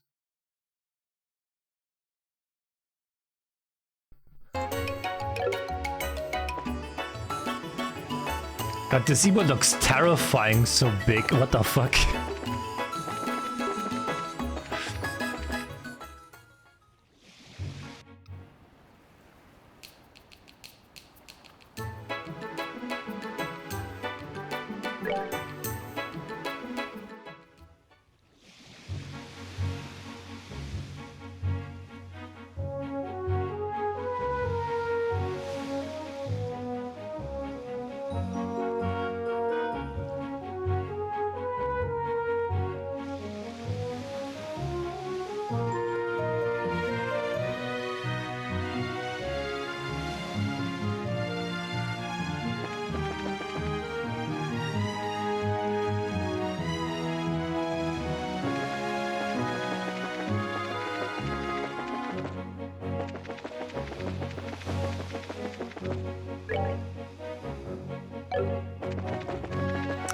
Gosh, thank you so much for these 17 months.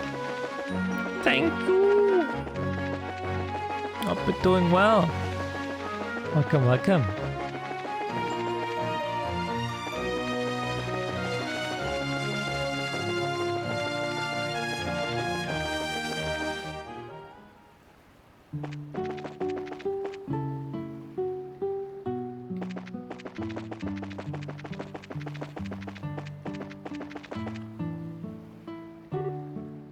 Huh? Are all of you with the Brightside Guild? Yeah, we are. I guess you must be Miss Amelia. That's right, I've been waiting for you. The assignment said something about an escort mission, guarding someone who is headed into the mountains. Yes, that's right, I want you to protect my uncle. He's going through the Cronut Trail. Oh, he's traveling to Bozo, right? No, not exactly. He wants specifically to go to the Cronut Trail. How come? Why would anyone want to just go there? He said something about looking for some rare plants up there. I'm sorry, I don't really know what he's talking about. Okay then. Well, I think we should ask him directly then. Indeed. Please wait a moment, I've already called him. This sounded a lot simpler when we saw it on the bulletin board. I have a feeling this isn't going to go well. Cronut Trail is an exceedingly dangerous place. I can't imagine anyone specifically wanting to go there. No kidding. We will never know if we don't ask the man, though. Oh, looks like he's here. Just doing cook. Doing cook. Just been lurking every now and then. I appreciate it. Thank you so much for lurking. Thank you so much, Skash. Really appreciate it. Where's your uncle? Well, it looks like he's already set out. What? Set out? For the Cronut Trail, I assume? I think so, yes. And I'd ask him to at least wait until you showed up. I don't know what made him decide to just leave on his own like this. That's not good at all. Why would he go there alone? It's like asking for a monster to eat you. It will be even more dangerous in the dark. You should really be off the path by sundown. I'm sorry. You came all this way for basically nothing. Don't worry about us. We're fine. I'm really sorry. I'll have a word with my uncle as soon as he gets back.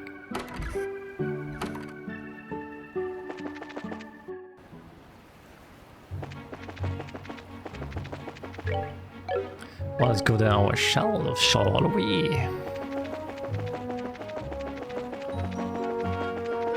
There you go, you pig. You did that toxic emote.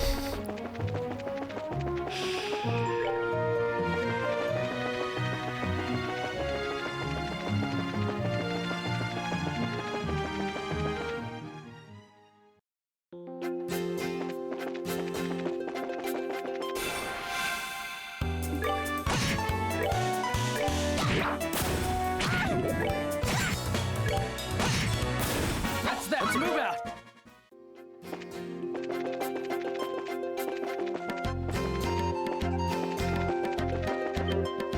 Ah. Hey there. Help, I need help. Come on, Joshua, right. Hey, Vulcanplan. Hi, hi.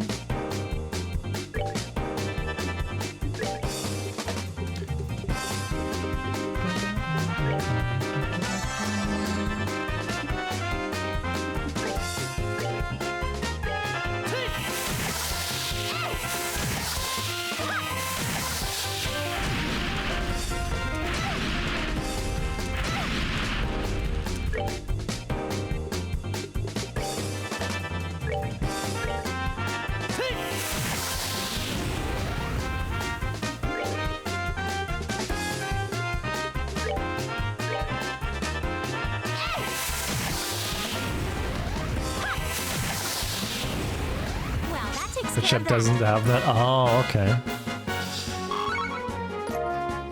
Yeah, Twitch chat doesn't have a lot of things. It looks like we made it just in time.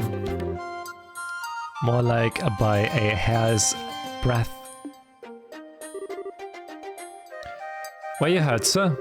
Not at all, I'm quite alright. Thanks to you, I came out with nothing more than a few scratches.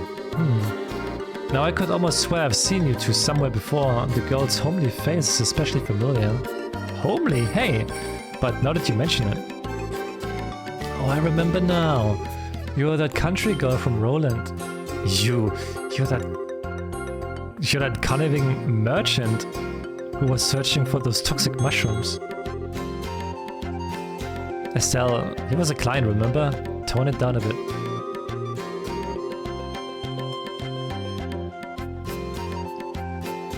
Looks like even now you still haven't learned how to show the slightest courtesy. That's exactly what I would expect from someone raised in the boonies. How about you just shut up, you nasty food maniac? No doubt you were out here hunting for more bizarre ingredients, right? I've already gathered the valuable wild vegetables I came here for. These exotic delectables are far more unique than even that firefly fungus. With these in hand, my next business deal is sure to be a success. Back up, buddy. What do you mean by next business deal? That firefly fungus didn't work out for you, did it? I'm not going to listen to any more of this pessimism. There just happened to be no demand for them at the time. That's all. End of story. Estelle? When you mentioned the wild vegetables, did that bring anything to mind? Alright. Amelia, who we met at Manoria Village. Amelia, you say? That's my niece, but what does she have to do with any of this? Which means that you are her uncle. It certainly looks that way. Why? Has she done something? Actually, Amelia asked that we provide you escort. But when we arrived in Manoria, you had already left. Is that so? I guess it wasn't very nice of me to take off like that. But it couldn't be helped. I had to come up with a real eye-catcher before my next business deal. And because of that, you almost ended up being some monster next meal. I'm pretty sure you can't do business deals while in the belly of a monster. Once you get back, you should apologize to Amelia. I'm sure she's worried sick about you. Alright, fine. I promise to talk to her after my next business deal in Grants is done. I think that would be a good move on your part too. Okay, let's get going. We'll escort you back to town. You have my thanks. I'm in your hands.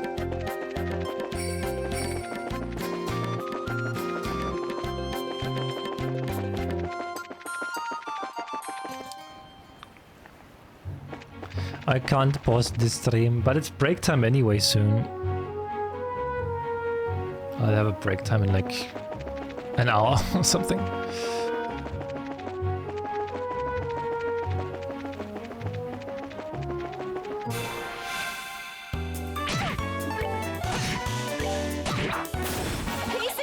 Get breaks? Yeah, I'll take breaks.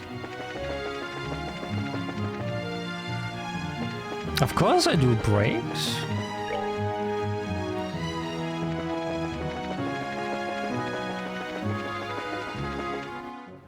Everyone needs breaks. This is splendid. I'm greatly obliged to you for today. I do hope that the matter from earlier can be forgiven and forgotten. It would seem that we are united by fate. When next we meet, I hope we can see one another as business associates rather than mutual nuisances. I'm okay with it. What do you think, Estelle? Sounds good to me. So we are all on good terms again. to future successes. I'm very glad to hear you say that. Then perhaps we'll meet again on the next shop. Okay, there's one more quest. It's called Make Him Leave. I have no idea where that is. So...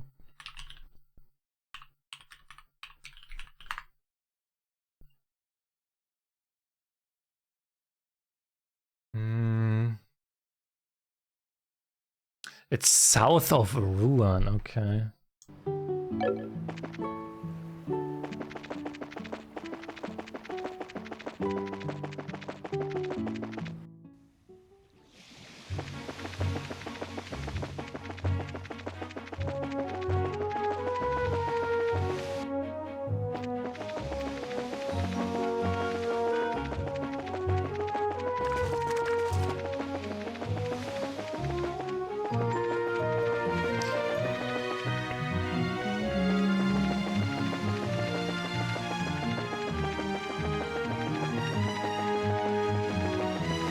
This way.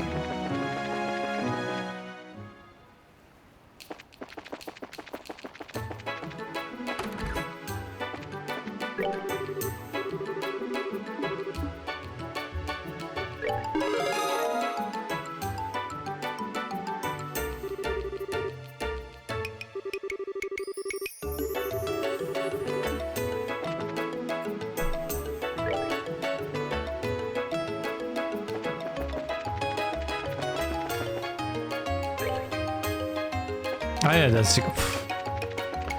Took me actually a while to find this.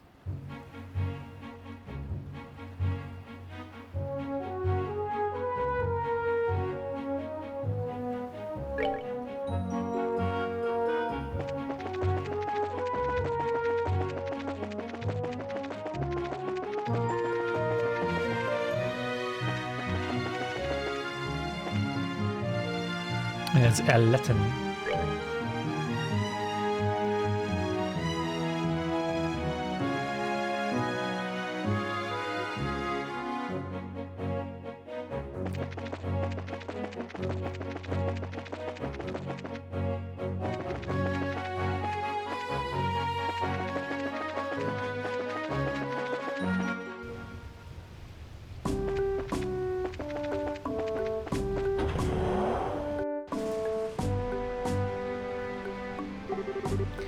I don't hear anything. Damn it, what's going on? Is the Royal Army really going to just roll over for some big wigs?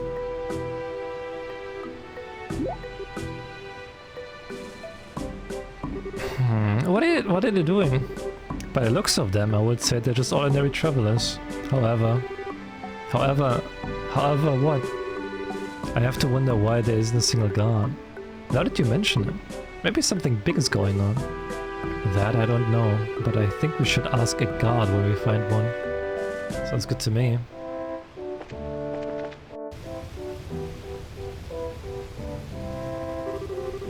So, has His Grace changed his mind? He is not the sort to do so once he has decided on something. In light of that, I believe he will be staying here. I see. Then we will have to wait for the braces to arrive before we can do anything more. I'm afraid so. If that's all, then I shall take my leave. Wish us luck. Might get it. Nah, we only got Tavis.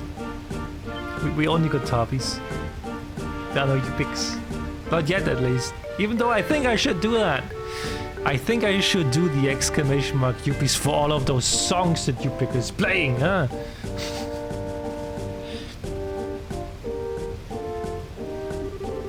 I think I know that guy. Oh, it's you. I mean, you're Bryce's, aren't you? Thank Ideas you're here. The name is Chief Warrant Officer Han. It's nice to meet you. I'm Estelle, Bryce in training. And I'm Joshua, also in training. The bulletin board said that a traveler was causing trouble. Yes, I'm afraid so.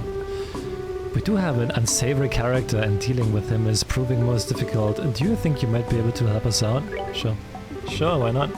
Thank you, you'll be doing us a big favor. Okay, let me fill you in on the details.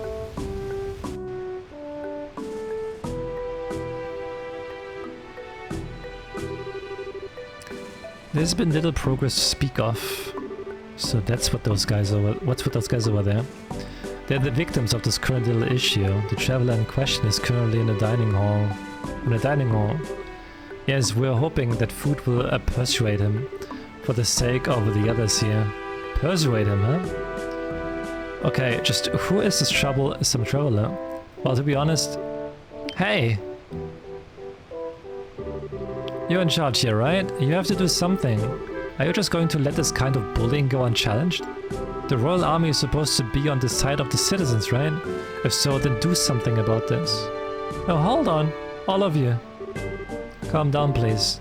I'm sick of being calm. I understand, just please take a step back. Joshua, are you okay? I'm fine. For now, I want you to check on the dining hall.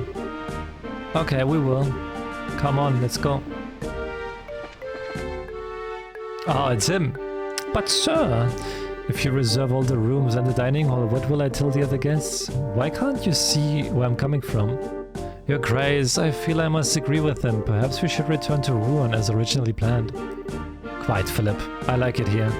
Particularly since it has such a lovely view of Air Latin's waterfall. But sir... Oh, it had to be you, didn't it? You're that self-centered Duke guy from before. Hmm? Well, if it isn't the braces. You're late, we've been waiting for you. Don't tell me that's your troublesome traveler. Do you see anyone else here? Fine, it's no wonder we recognize the guy who was talking to the chief warrant officer. The Duke just says he intends to stay here. He insists he has to rent all the rooms as well as the dining hall. He really is as selfish gets, isn't he? Oh dear, he's a troublesome fellow. Royalty or not, what does he expect us to do? Make everyone else go camping? And that's where you come in, hopefully. Can you do something to help? Ideally convince him to go back to Ruan or give him a little nudge over the falls. You want me to do it? Isn't tactical negotiation part of your job? We're just soldiers, you know. We train with guns and swords, and negotiating with a sword can be somewhat messy. And what makes you think I'm any different? I'm good at hitting stuff, not talking. They usually teach that stuff to someone with a knack for it. Joshua's the guy with the silver tongue, not me. But still, we can't just stand by while this is going on. Please, even if you can't convince him with words, there's always your staff. Okay. I hate this kind of stuff. Well, I have faith in you at least. Let me give it to you straight. You can have all the faith in the world, but I don't. So don't get your hopes up. I'm sure you'll do fine. Well, thanks for that. Okay, here goes nothing. Oh, I remember you. Hi, fancy seeing you here. Where you go, trouble follows, huh? Huh? Why are you talking to Philip? Okay, gotta start this off right. Greetings, Your Grace, I'm here to collect you. Collect me? I don't recall ordering someone to do so. And where did you travel from? The mayor's estate. He asked me to come here. Ah, I see, that is quite admirable of him. But I have no desire to return to Ruan on this evening. I've already decided to stay here at Air Latin. Okay, double or nothing, gotta change his mind, but make him feel like it is his idea. At this junky old place? You really intend to stay at this junky old place? I mean, look around, I don't think this place deserves the business of the next king. You declare things I already know to be true. I never believed this place to be worthy of my presence. It is, however, occasionally interesting to live as the common folk do, briefly. Hey, hey Harry, hi. The first trials, yep. Hey Hivo. Well, I get that, but I don't think they even have a high-class chef here, not to mention I'll bet it's not even very sanitary. God. You think so? Yes, now that you bring it to my attention, this place does look a bit on the filthy side. I suppose I simply cannot stay at such a place. And now for the sales pitch. Your Grace, by your foot. What about my foot? There's a huge cockroach. Philip! Yes, sir. Oh, where's the roach? Where is it? Hurry and kill it. Surely, sir, you can expect no better from the common peasantry. Why, I would wager they even have monsters infesting the... Enough, Philip, we're leaving. Yes, sir, as you wish, sir. Thank you so much. Think nothing of it.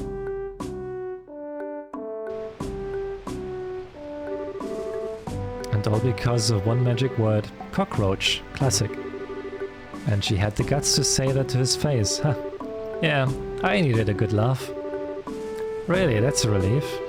I'd been worried that we might have to get rough with him, but from what Kienz has told me, everything seems to have worked out. Speaking ill of my establishment certainly seemed to do the trick, didn't it? Sorry about that. I didn't see any other way to get him to get to him other than to tell a little white lie or two. Still, it was unexpected. I didn't know you had it in you to be that sneaky. Hey, Saikoku! I've been doing well, hi. You never know what I'm capable of when the situation calls for it. And to be honest, I just tried to challenge Joshua. It certainly seemed like that to me. Yeah, and if not, I'd never have been able to lie with a straight face like that. Well, lies come in all shades. You did it to help others, so I'm sure that Ideas will forgive you for it. Yes, we greatly appreciate it. May you be equally as determined in your future duties. Yep, take care. Well then, if you excuse us. Cool, that's all the side quests done.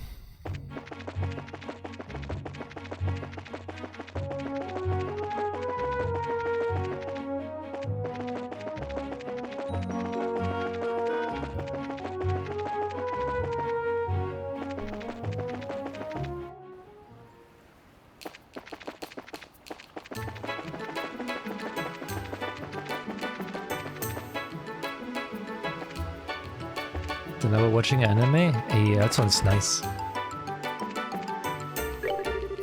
That sounds really nice.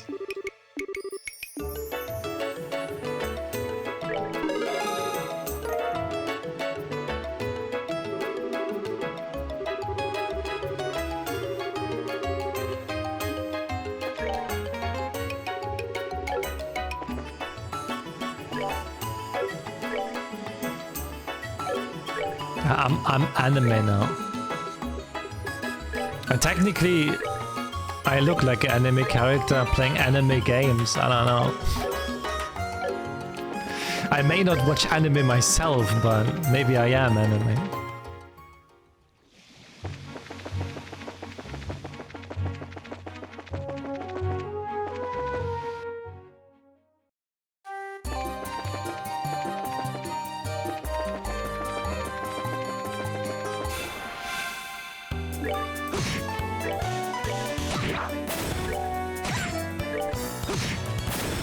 Let's move out.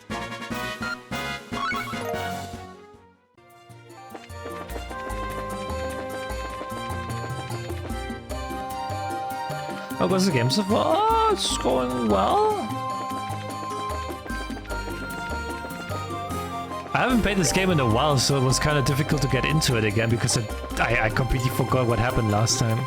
Because the last time I played this game was like 2 weeks ago. But I'm back into it.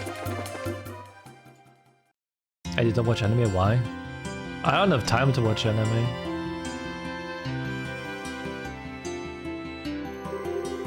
Wow, so this is the Royal Academy. I like it here, it seems so nice and relaxing. Perhaps type of environment for studying, I would say.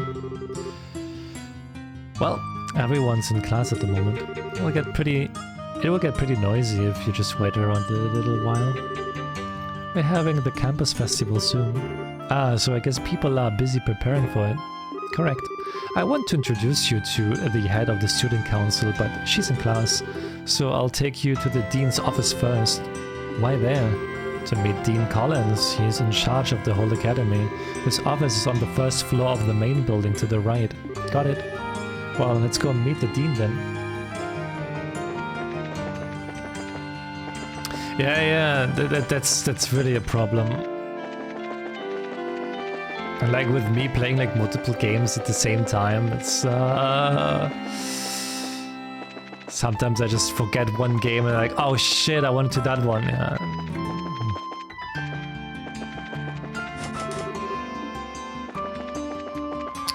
It is what it is.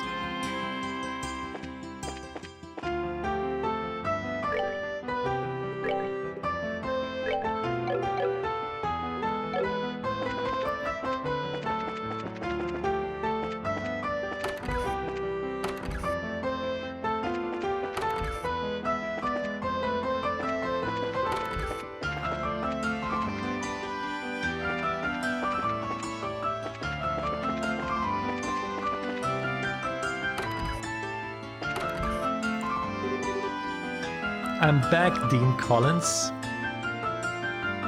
Talking about war games, Breath of Fire Forward released on GOG. I haven't played Breath of Fire 1, 2, and 3. I can't play 4. Wait, isn't Breath of Fire also on the Switch? Or am I mixing that up with another game?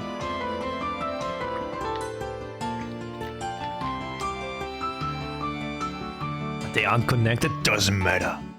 Gonna play them from the first one anyway. Gonna always start with the first game. Hello Chloe, who might you be?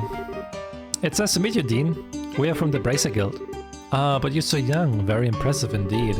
Are you by any chance here because of the fire at the orphanage? Yes, actually. Chloe explained the entire situation surrounding the fire to Dean Collins. I see, that's terrible. See, we can play Breath of Fire 1 then on the Switch. I also want to get into dot hack at some point, man. I need to start dot hack. I need to start hacking the dot. I wish I could do something to help. Well, first, there's the matter of cheering up the children. Perhaps I could start there. Yes, sir. In that case, I will work on the play with Estelle and Joshua. I think that's a good idea. Estelle and Joshua, I wish you both the best. Do what you can. Yes, sir. To the best of our meager ability. I'm letting the head of the student council handle the matter of the play. Her name is Jill. She can tell you far more about it than I ever could. I'll see about setting up dorms for you. Dorms? Well, the campus festival is almost upon us. I would imagine that you'll need to rehearse every day for long hours, and if that's the case, you'll need a place to sleep, will you not? Oh, okay. That would be greatly appreciated. Because I wouldn't recommend the first or second games because they suck. What, of Dot Hack or of Breath of Fire? I guess if they're not connected, we could just start wherever. Lesson seems to be... lesson seems to have in... lesson seems to have concluded for the day. Why not go and introduce yourselves to the president then? Yes, sir. We should go to the student council room next. It's to the right of the main building on the second floor of the clubhouse. Alright, let's go.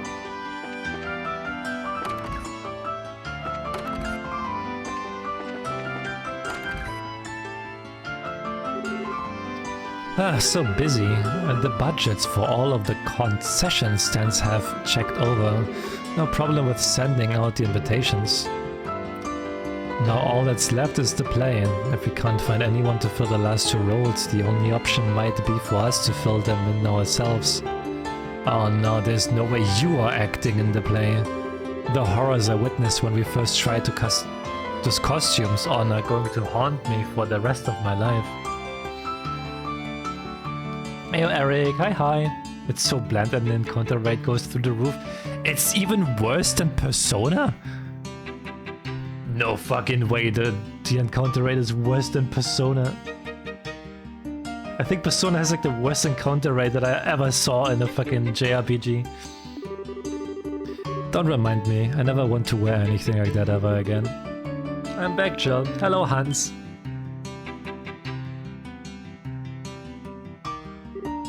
Chloe? I heard about a fire, it must have been awful. Were the matron and kids alright? Yes, they're fine for now. The orphanage was burned to the ground though. I see. Well, try to keep your spirits up. Fretting won't do anyone any good. The best thing we can do is make the place something the kids can enjoy. Yes, Matron Theresa gave us the same advice, so we will give it our best.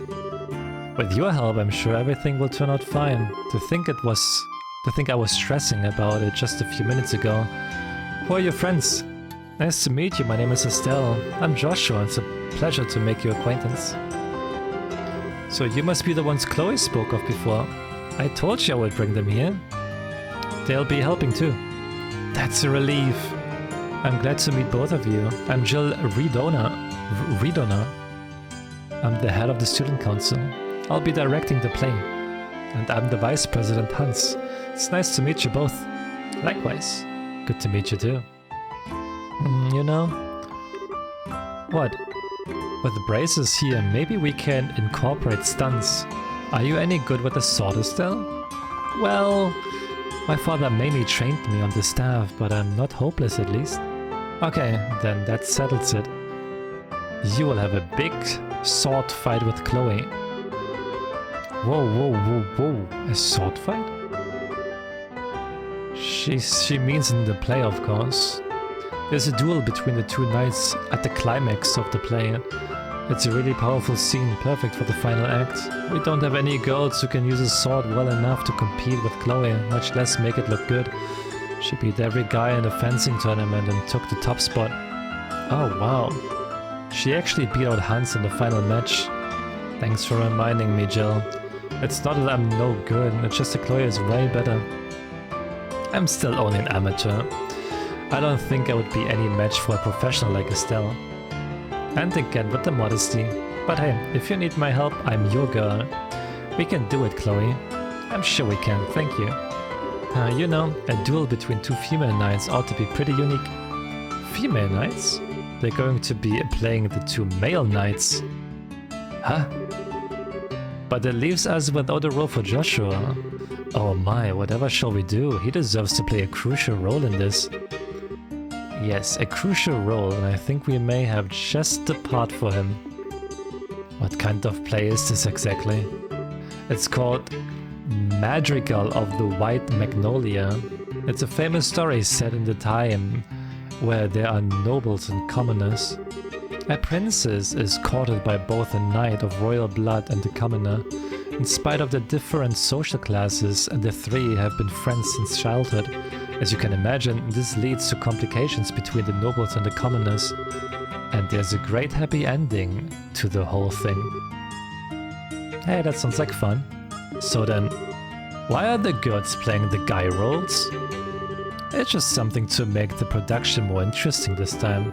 Having guys and girls switch roles, that is. Really? Wow, and the teachers are okay with this? And sexual discrimination, be free of gender roles.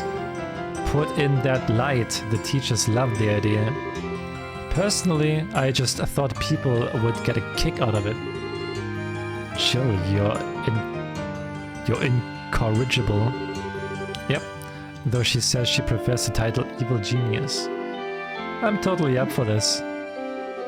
Hey, hold on a second. From what you're telling me then, the crucial role you need me to play is... Yep, you're really doing us a massive favor here. Thank you for introducing us to such nice people, Chloe. I'm sorry, Joshua.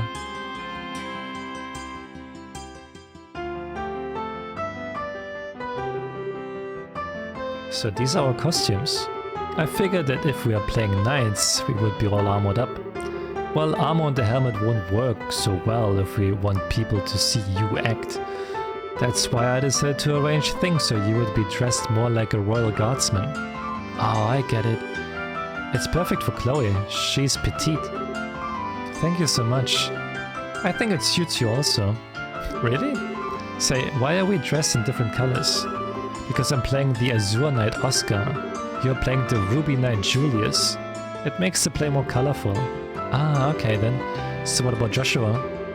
The object of your affection is the fair Princess Cecilia. Come on, Princess, this way. Wait, I'm not in the moment yet.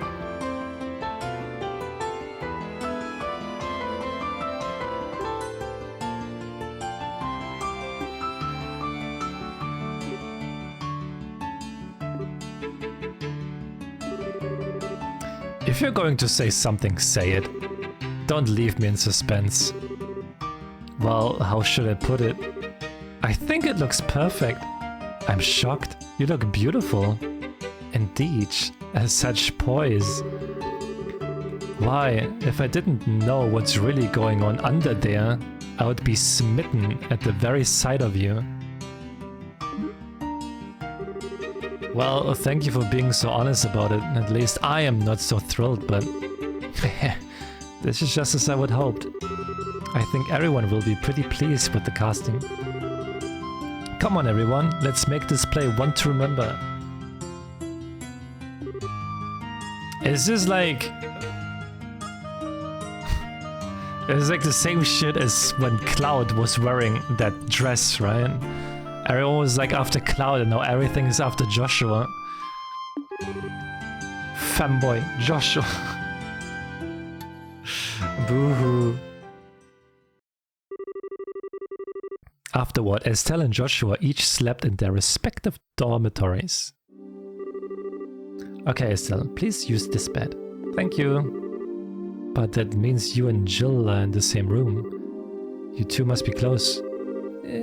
We have been ever since we first started here.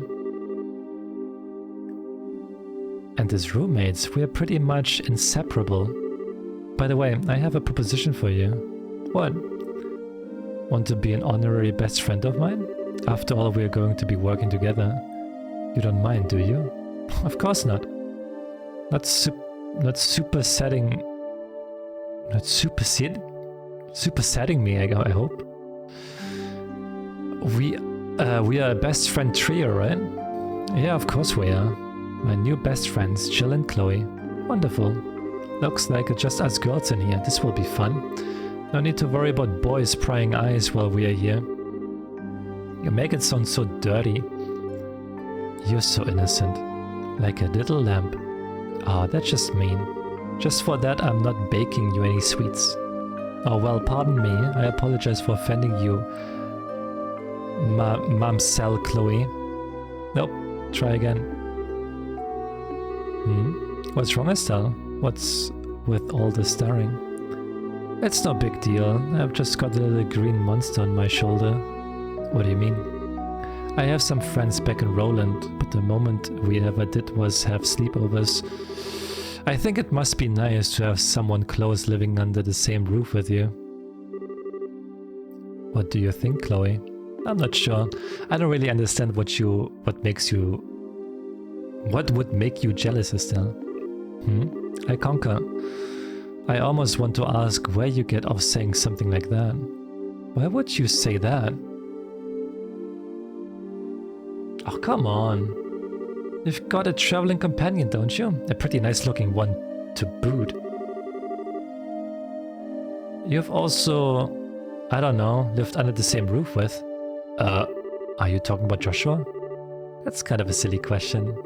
You've got a hot guy with you all the time and you're jealous of us living in an all-girl household? Wasn't the lurk came out with a backflip? Welcome back. I'm playing a tiny violin for you, like minuscule in size. Shows what you know. Joshua's more like a big brother to me. Us living together is more like a family thing. Oh, a family thing, she says. I wonder if Joshua feels the same way. But I bet that's not what a guy his age would think. It's gotta be tough for him to always be around a pretty girl like you. Enough, Jill. I'm sorry, Estelle. Jill has a bad habit of picking on people. Pfft. If we're gonna start talking about bad habits, is there something you would like to say? Nope, I'm good. Come on, don't mess with me like that. And really, Joshua? I mean, come on, no way. Someone's in denial. Jill. Oops, I just remembered I have to give my daily report to the teacher before bed. So good night, ladies. Sleep well. I swear. Oh, right, Estelle. If you would like, I can lend you some of my pajamas.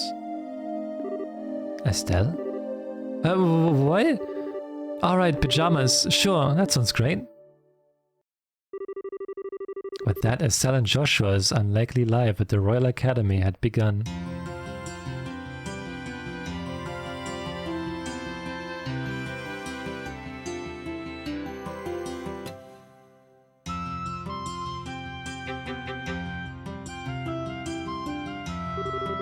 In the morning, they would wake up and go to school, just like the other students.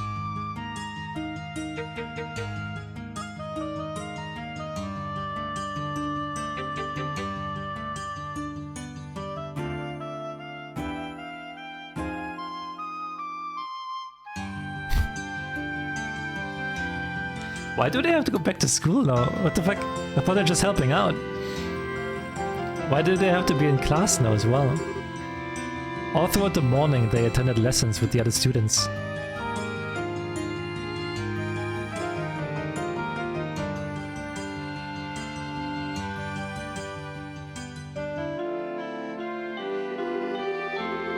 As the day wore on, lunch was enjoyed by all over pleasant, silly conversations, mostly revolving around how Joshua might look in heels.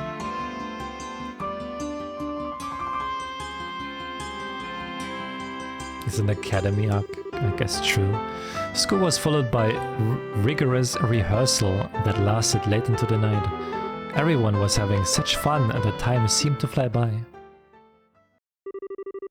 And the day before the festival. My friend, I fear that this was inevitable. Perhaps fate always intended for us to meet in so base a fashion. Speak, that we may both be unburdened, if nothing else for our beloved princess. We could cleave a path through fate with our own hands, but at this moment my words and her smile seem lost. Has fear clutched your heart, Oscar? But what is this passion that pierces me to the quick? Though I have no wish to fight you again, it would seem that I am left with little choice. Before the storm, by the name of revolution, should claim us both, take up your sword and we shall let fate decide. Yes, and may the goddess above see our spirits as they truly are.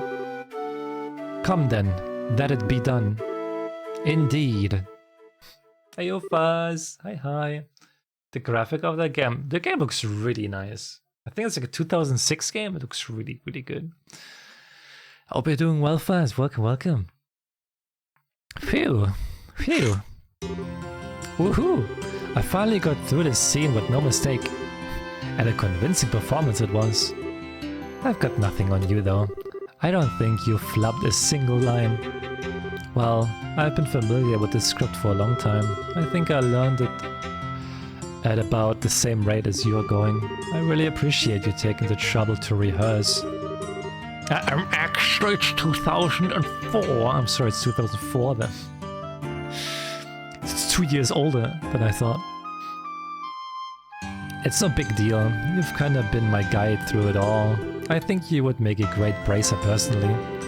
You flatter me.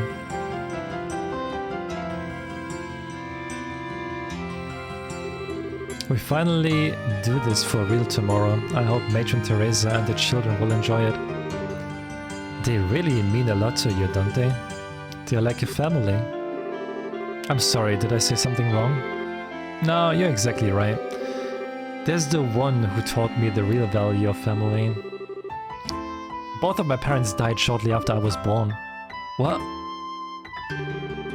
I was left in the care of an affluent relative. I never wanted for anything. But I really had no idea what having a family was like. It was 10 years ago that I met the matron. 10 years ago? Was it during the 100 Days War? Yes, that was when I came to ruin. Everyone I knew had scattered trying to escape the Imperial forces. Matron Teresa and her husband Joseph took me in and cared for me. Wow. After the war ended, we waited several months for word to come of my relatives. She and Joseph were so kind to me.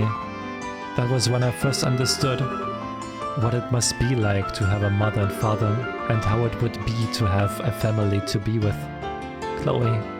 I'm sorry, I've been rambling. You must be bored to tears. No, not at all. Let's really show everyone tomorrow how it's done. Right. I was worried before, but I'm really excited now. Jill and Hans sure have worked hard on this, haven't they? Yes, indeed. But I think Joshua has really been the biggest help. I never expected him to be such a good actor.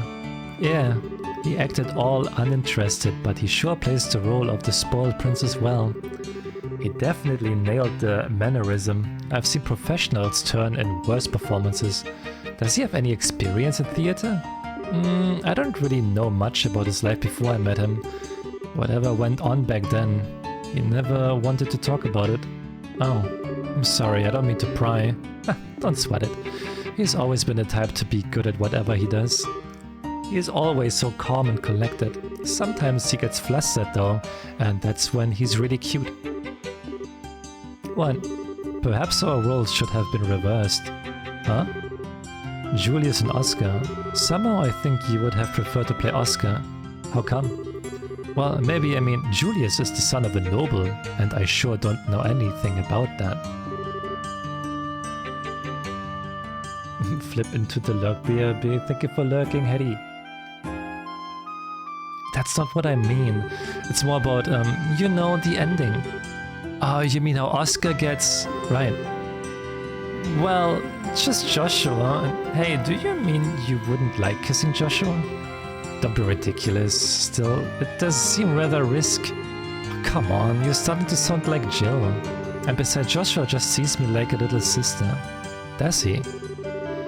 He's always treated me like a little kid, especially with my dad around. It drives me nuts.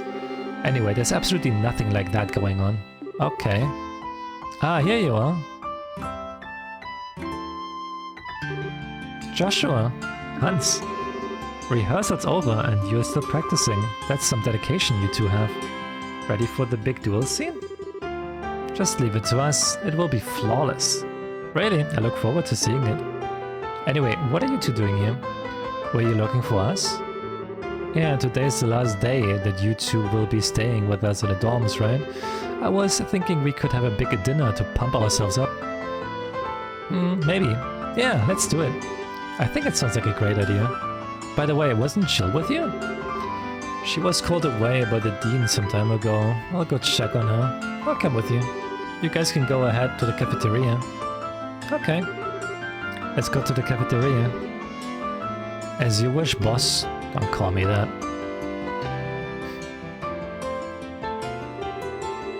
Looks like they've really hit it off. Sometimes it worries me that he doesn't really let people get close. What? Oh, it's nothing. Okay then, let's go get changed. It would be kind of embarrassing to walk around like this. I have to agree. That should do it. Want to go meet up with Jill? Alright, let's go to the dean's office.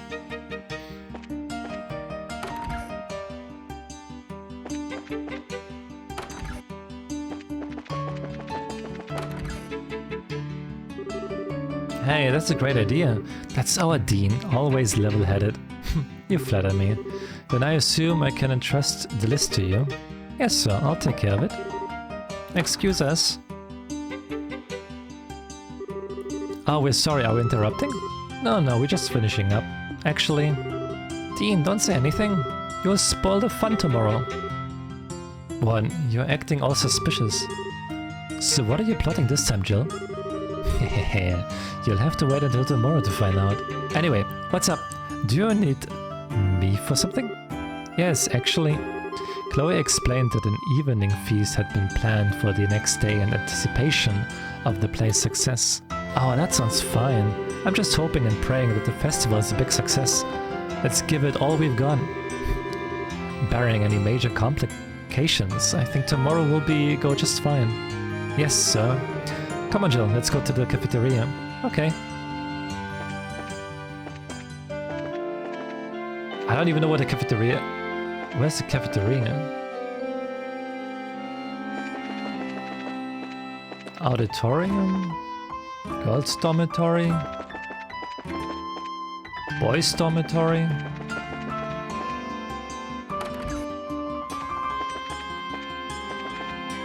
Classroom.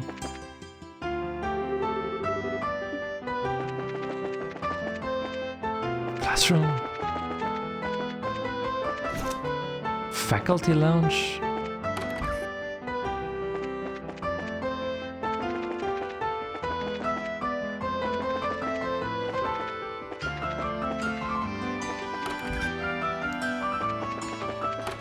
Where the heck is the cafeteria?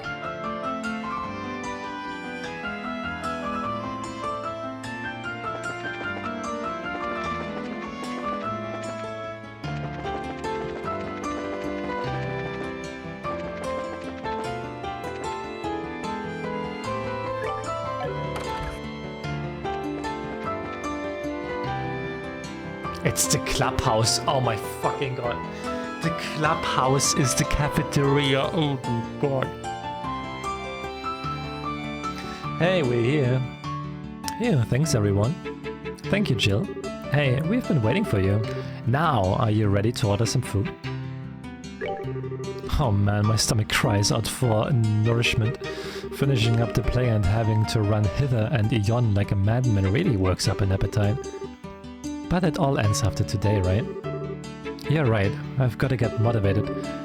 Got a new job to deal with and all. Wait, what? What new job? Yeah, I'll tell you about it later. Let's go out there and stir things up. We are going to make this festival a huge success. I'll be counting on you, Estelle. You too, Joshua. Oh, I'm all over it. We'll do our absolute best. That evening, everyone spent a rather busy hour in the cafeteria. At the end, they all raised a toast with soft drinks to the success of the play. Afterward, they returned to the dorm and went to bed early in order to be prepared for the busy day ahead. And on the day of the festival,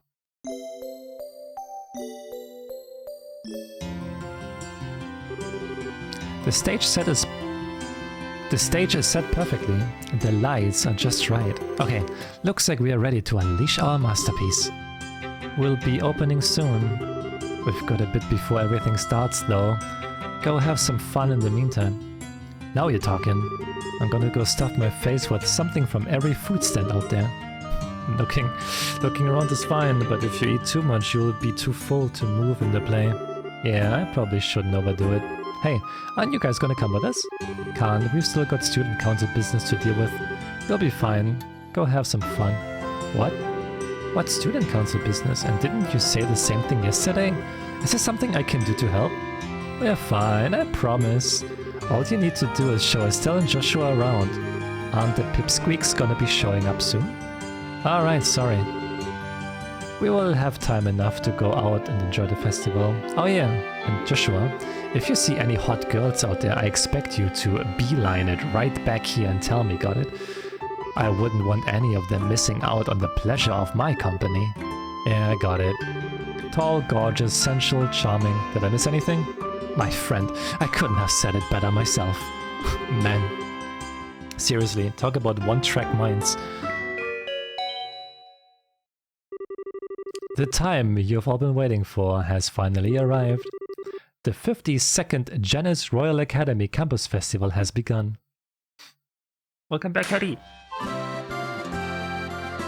Oh, look at them storming in. Holy, tons of people. They bring me! Well, this is the famed Janice Royal Academy after all, so it's definitely not your average school festival. Well, we're expecting a lot more visitors this year than usual. Alright, it's finally here. Come on, Hans, let's go. Alright. We'll be in the student council office, so come see us if you need us. Sure thing, best of luck, you two.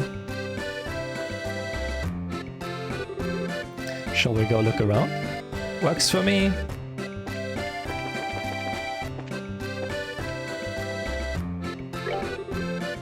The trial is pretty good.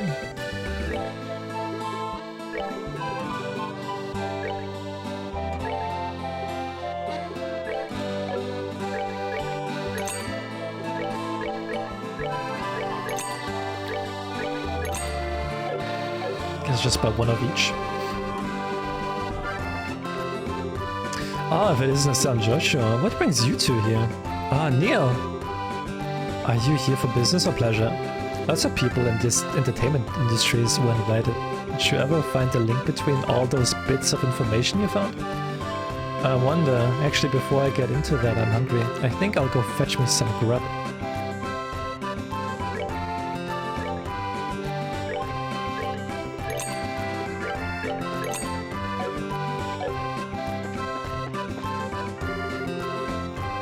Wow, you noticed it, Primmy? you noticed? You noticed them appearing? Thanks.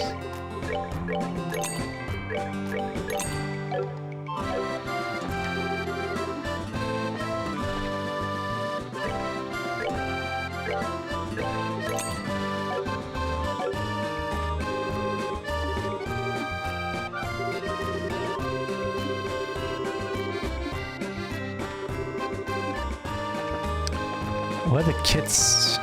There's one. Oh, we need to find Clem, right? Clem and the others. Wherever they are.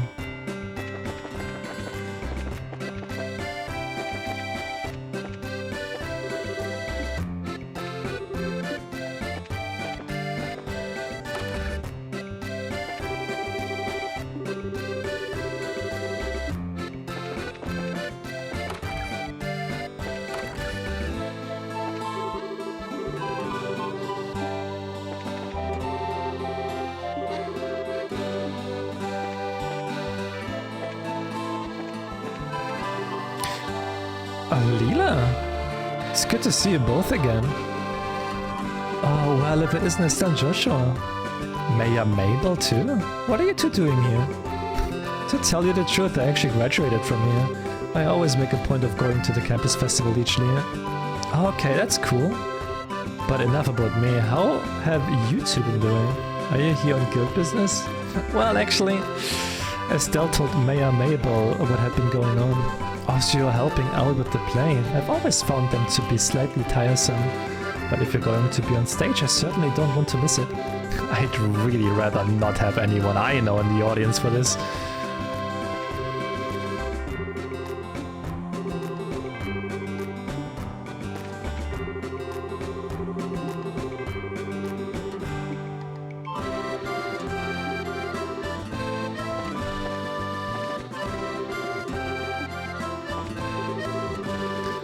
I've not seen you since last year, Royal Counselor Mayor Dalmor. Has much changed since then? As you can see, I'm feeling quite well. You look to be in good health also. I expect that today will be quite enjoyable. Come to the campus festival every year at the invitation of the Dean and Student Council. Hey Kana, good afternoon. Hi guys, Jean told me what's been going on, so you're just helping out wherever you're needed? More or less. Are you working as security or something? Basically, the alumni here tend to be Liberian celebrities from all walks of life. Every year they're all invited back, thus in the need of heightened security. Speaking of which, Mayor Mabel told us she graduated from here also. Well, just leave security up to me and you two can focus on helping out with the festival.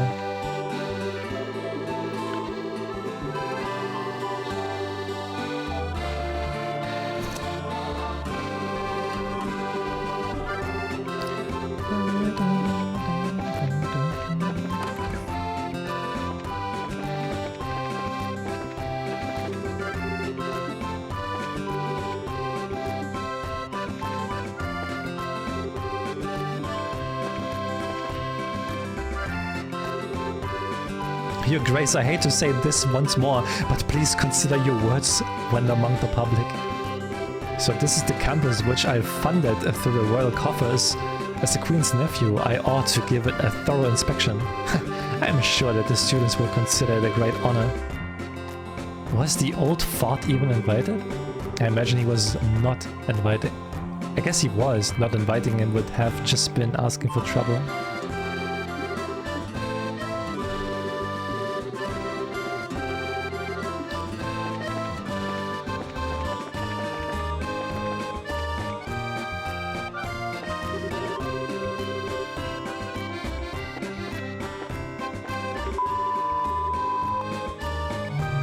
What is this? Oh. Orbital compatibility tester. Begin test. Whose profile will you input? Stella?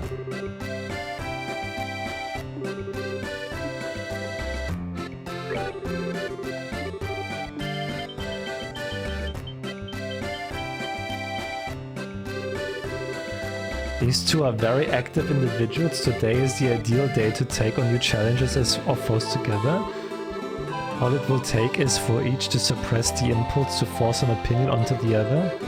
If these two learn to respect each other's point of view, they will both grow more mature from the experience. Most importantly, they must learn to consider the other's feelings. Oh. You're buying an apartment? I hope you can find a cheap one. Pretty sure like going for an apartment in nowadays time. Ooh, good luck.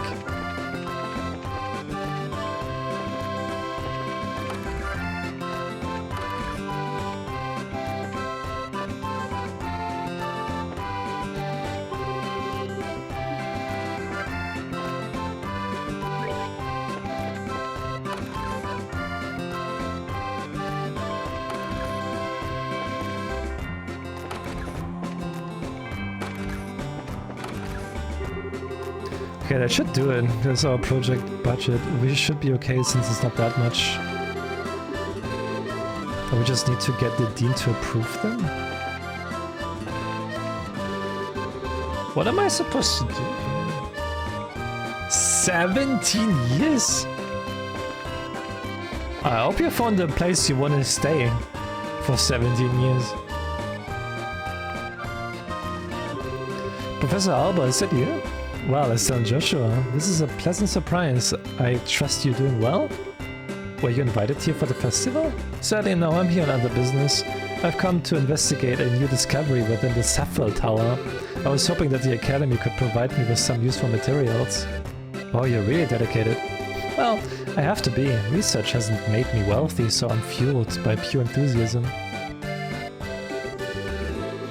On a related note, the Academy's curriculum is divided into a few courses, isn't it?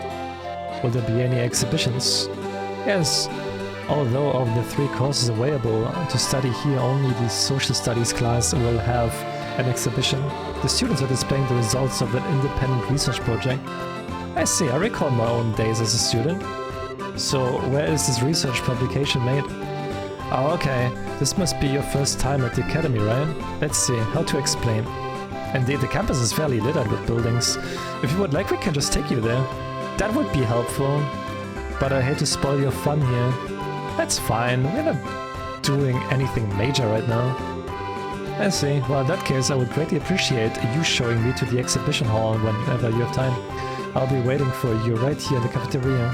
Well, come with me.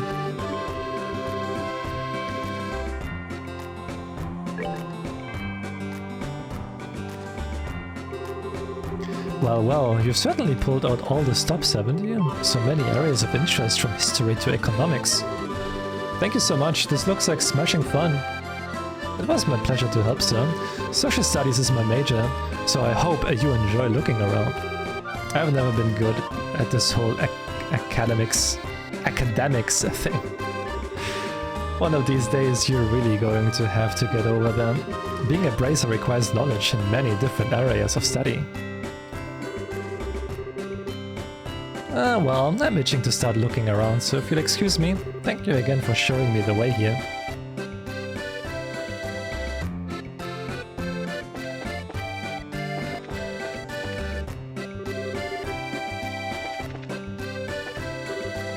Miss Chloe! Oh, you're here! Hey kiddos, glad you could make it. Are you having fun? Yeah, it's awesome. I ate so much candy I puked. I told you not to be such a pig. Is Matron Teresa with you? Yep, she's talking to those people over there. Yeah, she is. Good afternoon, all. Matron Teresa! Good afternoon, Matron. Thank you very much for inviting us here today. The children and I have enjoyed it greatly. Hey, Miss Chloe, when's your play thingy supposed to start? We've all been looking forward to it. I see. Well, you'll have to wait just a little bit longer. Did you know that both Estelle and Joshua are going to be in the play with me? Really, it's gonna be so cool. What part are you going to be playing, Mr. Joshua? Well, how to put this? You'll just have to wait and see, won't you? Oh, by the way, are you guys still staying in Manoria? Yes, through the continued goodwill of the innkeeper. That's sad, however. Hey guys, do you want to see the costumes that will be used in the play? They are pretty dresses and suits of armor. Pretty dresses? Suits of armor? I guess I have your attention. I'll give you an exclusive sneak peek at them before the play even starts. I wanna go too. I'll go backstage, come when you're ready. Okay, now follow me.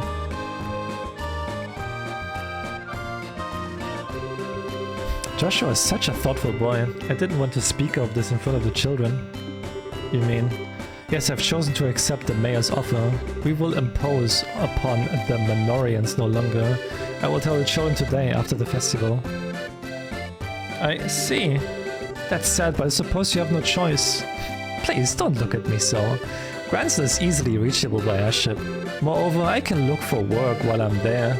If I save enough Mira, I'll be able to rebuild the orphanage someday. Matron. Now then, let us find the children, shall we? I would imagine that they are a bit much for Joshua to handle on his own. Don't worry about it, Zan. Don't worry about it. We currently have the academy arc in Trails. Oh, this is so cool. I wonder if I could wear it. Not with how short you are. I wish I could try on a white dress. Well, you look like you're having fun. Huh? Where did Joshua go? Mr. Joshua? He left after he brought us here. He said wait here until the girls arrive. Huh. Something wrong. Eyes, nose. Mr. Joshua went looking for the guy with silver hair. Silver hair? Yeah, he helped us get out of the fire before. His hair's all shiny and pretty. What? So he's been seen on campus? Uh-huh. Just for a second though. Mr. Joshua was sure surprised. Polly, you dummy. Why didn't you come and tell any of us? Because I was eating a crepe. Estelle, I know. I'll be right back, matron. Yeah, that's fine. Chloe, would you please go with her? Don't worry about us, we'll be fine. By your leave, matron. You going too? I'm sorry. We'll see you at the plane. Yeah, it's gonna knock your socks off. Anyway, let's go find Joshua. I don't know who that guy with the silver hair is, but even without meeting him, he totally creeps me out. Just a moment, please. Zeke! Scree? I need to ask you something. Did you see where Joshua went? Scree! I don't think I'll ever get tired of that. Wait, is he headed? To the old school building down the back road. Yes, surely. The back road? Oh.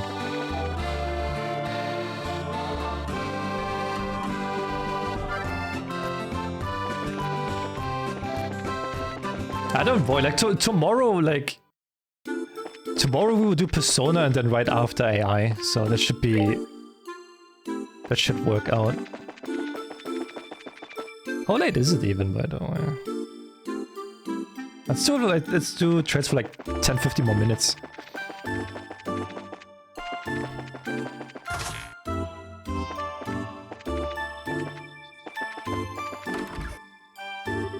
Strange, I could have sworn, but it couldn't be. Joshua! Hey, you two! You need to stop making us worry about you. I almost had a heart attack when I heard you went chasing after some guy with silver hair. How did you know? Polly told us.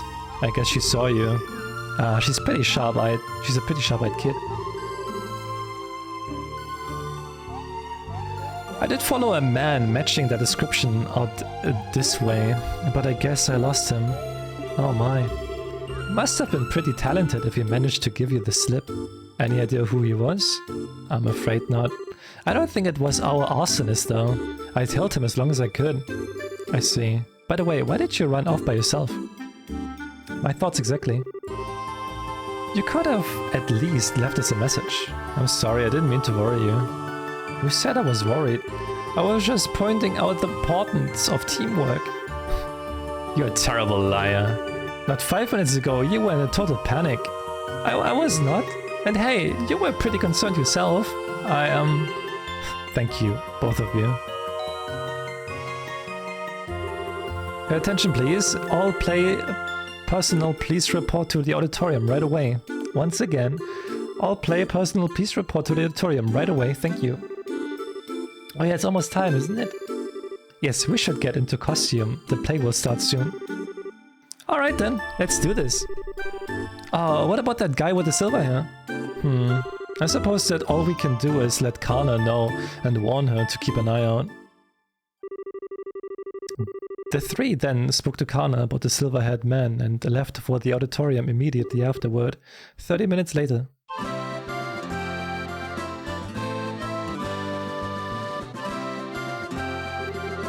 Wow, look at all these people. Okay, now I'm getting kinda nervous. They'll be fine, Estelle. This is what all the rehearsals were for. Besides, once we start up, you'll forget they're even there. You're the type who can only focus on one thing at a time anyway. Just one thing at a time, huh? Well, I guess I'll just focus on the boy in the dress then. That'll be easy. Okay, you two can have your little spat another time. This year's campus festival is already a big success, and though we have many esteemed individuals here, such as the Duke and the Mayor, we can't afford to be intimidated. So just remember our number one rule and you'll be fine. If you're gonna puke, do it offstage. We have done a good job of keeping the festival lively so far. Now let's close it out with a real bang.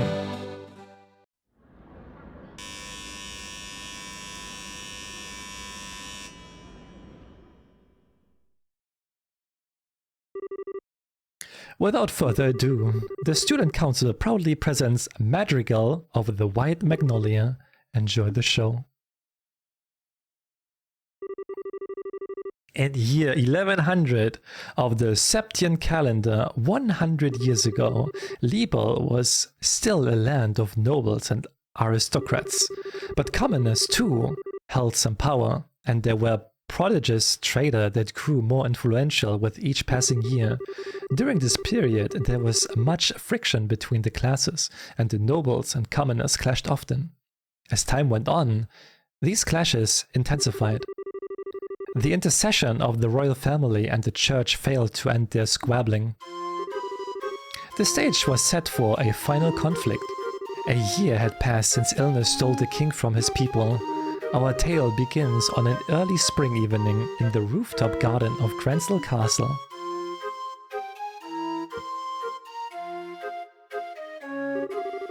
The streetlights shine on everyone, each bright with their own happiness, and in spite of that... Ah, here you are, princess. Please don't you think... You should be going to bed soon, your royal highness. Staying up so late can surely do you no good. It's alright, if I should fall ill. If that happened, then perhaps I could avoid becoming the last ember in this dying flame we call Libel. Please do not speak of such things. Your Highness, if you are the most exalted individual in Libel, if you were to take a husband, you could take control of the kingdom. I will not marry, despite my father's wishes. I shall not consent to it. But why, Your Highness? You have two fine men as suitors after all. One is Sir Julius of the chivalric order of the Imperial Guards and the eldest son of a duke, and Sir Oscar, commoner, though he may be, he has been recognized often in his battles against the Empire. Both such fine men. No one knows better than I the quality of the characters. Oh, Oscar, Julius, how am I to choose between you? Oh my, isn't that Joshua playing the role of the princess? I suppose that Jill has put a great deal of thought into this reverse casting business. Indeed, ma'am.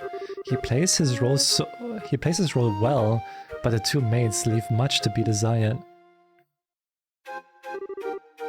Do you remember, Oscar, how we spent our boyhood days in this alley running about and pretending our sticks were swords?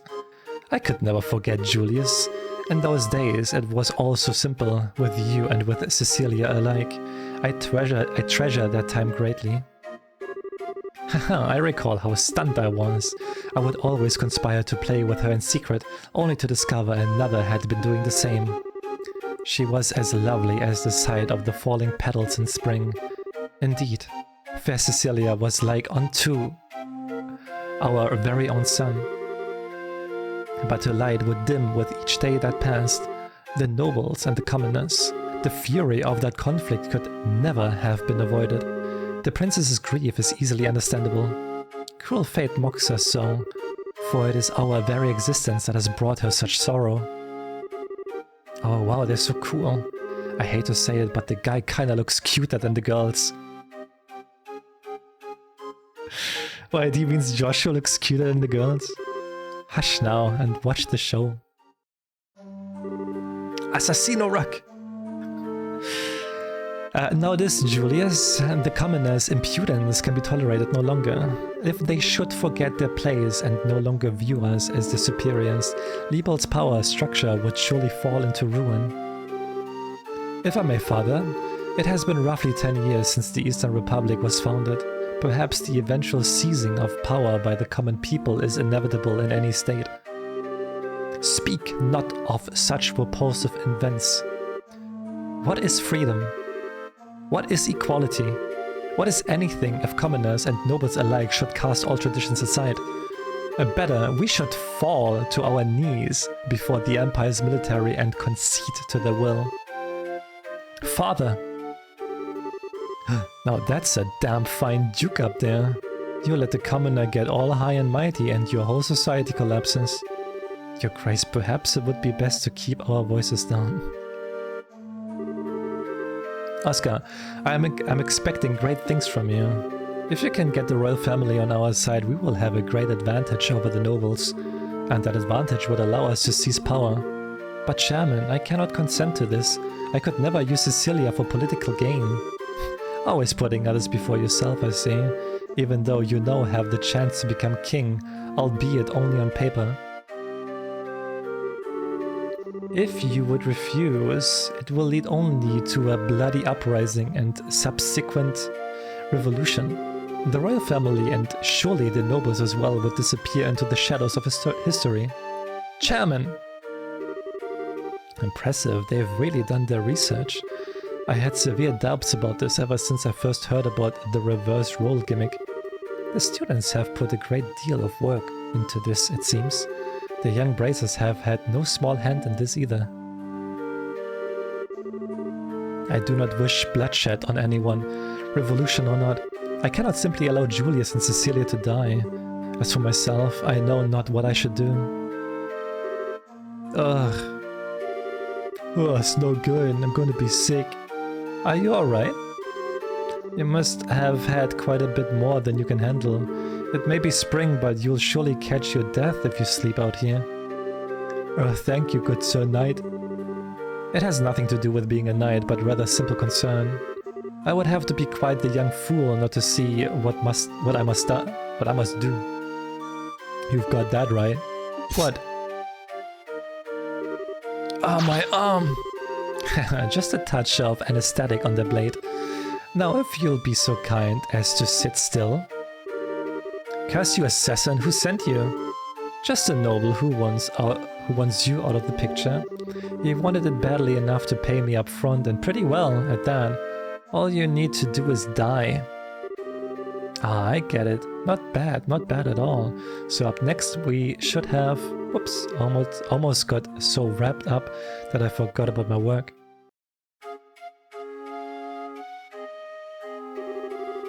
Long has it been since you have entered my sight, fair princess? Yes, Julius, it truly has. I cannot help but notice that Oscar is not with you today. Back when my father yet breathed, the both of you were oft spoken of by the maids of the court. As you well know, your highness, the kingdom is in the midst of a crisis most dire, and as such, he and I may never be as close as once we were. I confess I come to you today to ask a favor. What favor would that be? That would allow me... Wait, that you would allow he and I, head of the chivalric orders of the High Guard and a young general, to engage in a duel of honor, and that the victor shall be granted the great honor of becoming your husband. Oh, quite dramatic indeed. Caught up in the conflict between noble and commoner, these two close friends have finally decided on a duel. The princess now realizes their determination and keeps silent. And on the day of the duel, two knights step into the grand area of the royal city. Many have come to witness it, commoner, noble, and all social castes in between. But conspicuously absent from the proceedings is the one over whom they fight, Princess Cecilia herself.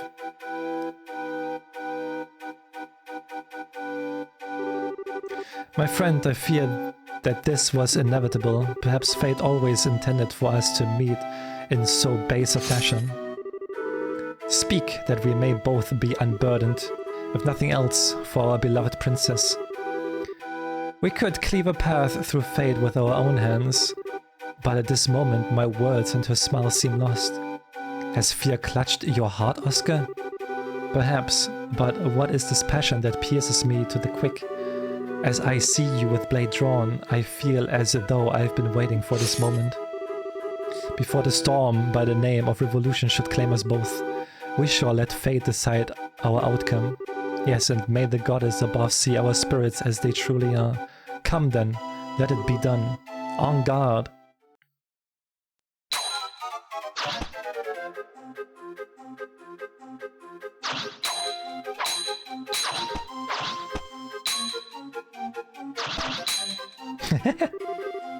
Impressive, Julius. I should say the same to you. But still, you seem to hesitate. What troubles you, Oscar? Is this the extent of your skills? Perhaps the tales of your acts of valor against the Empire were grossly overstated. Ha!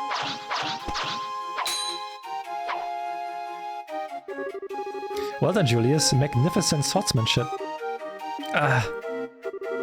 Oscar, your arm. I've had worse. This but a scratch. Neither of our blades connected with flesh, not even a glancing blow. Your wound was struck prior.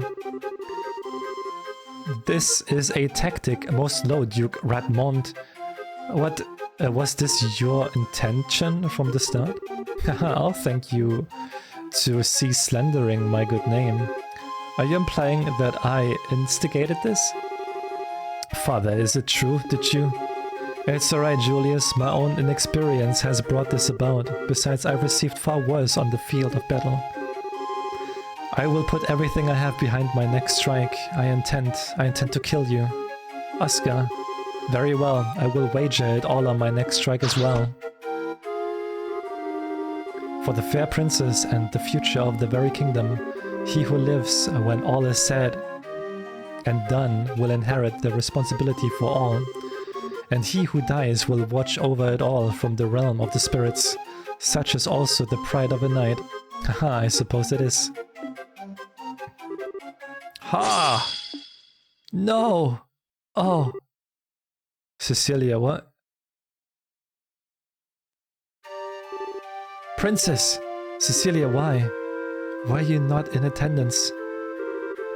Oh, Oscar, Julius. I did not wish to observe a duel between the two of you. I felt I had to find a way to put a stop to this fight. Praise Aidios that I arrived in time. Cecilia, Princess, hear me. All in attendance, dismiss me and set aside your differences, please. Are we not all of Libel, and do we not love this land? There is no little that separates us from one another.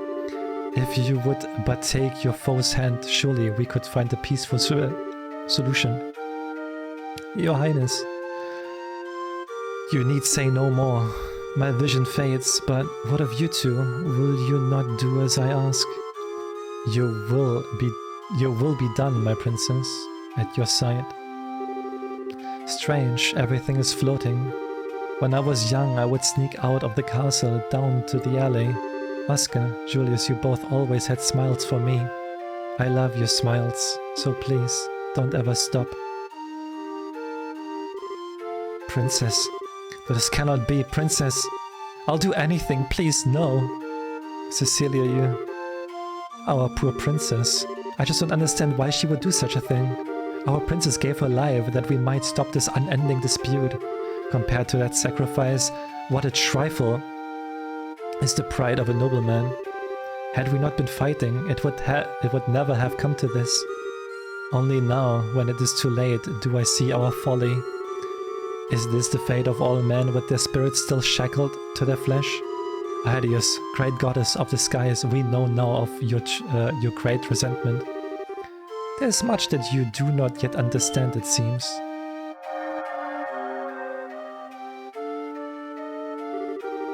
I granted you flesh to be your vessel, but your spirit still know more of freedom and nobility.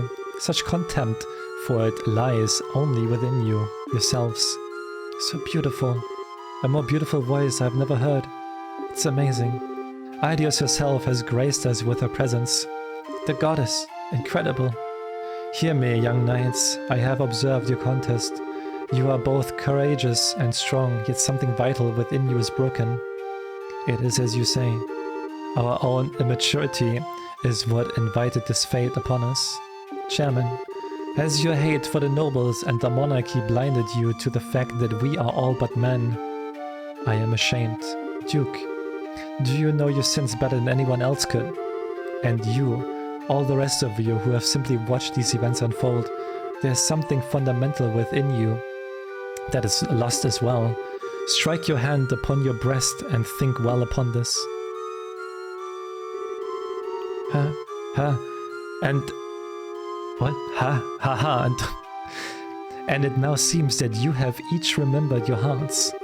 As such, perhaps hope yet remains for Libel, as long as you never forget the lesson learned this day. Oh, she has vanished.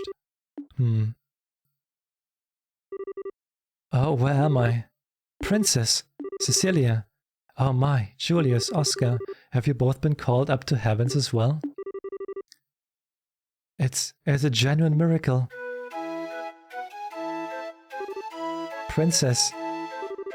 Oh, praise Aidios. What? Why are there two of you here? And the Duke and the Chairman. So then I'm not dead? Almighty Aidios. Aidios has given Libel back its beloved. Praise her for her benevolence. Oscar, Julius, what happened? Nothing that you need concern yourself over, Cecilia. The conflict is at an end. I believe that everything will be alright. You're being naive, Oscar. We still have a duel to finish, do we not? Julius, don't you still intend to fight? On the contrary, this match is concluded, and besides, this fool managed to get hit on his sword arm. But it would not do for a duel such as this to not have a clear victor. Thus it stands to reason that the man who fought with a significant handicap yet emerged undefeated should be regarded as the victor. Wait, Julius. Don't misunderstand me, Oscar. I have not given up on the princess. Once you are healed, our duel will continue, but with blades of wood. Just as when we were boys. I see. Very well then, I accept your challenge. Have neither of you any regard for my own wishes? You're mistaken. You, milady, shall judge today's match, and I think it's only fair for the victor to be granted a kiss. Surely everyone waits with bated breath for it. Very well. Eek. Don't they look marvelous together? Almighty Aidios, look well upon this, and may this fine day extend unto eternity. Eternal peace to Libel! Eternal glory to Libel!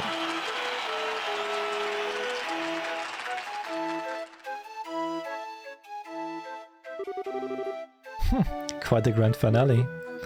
But no matter. And so the curtain fell on the magical of the White Magnolia to grand fanfare and acclaim.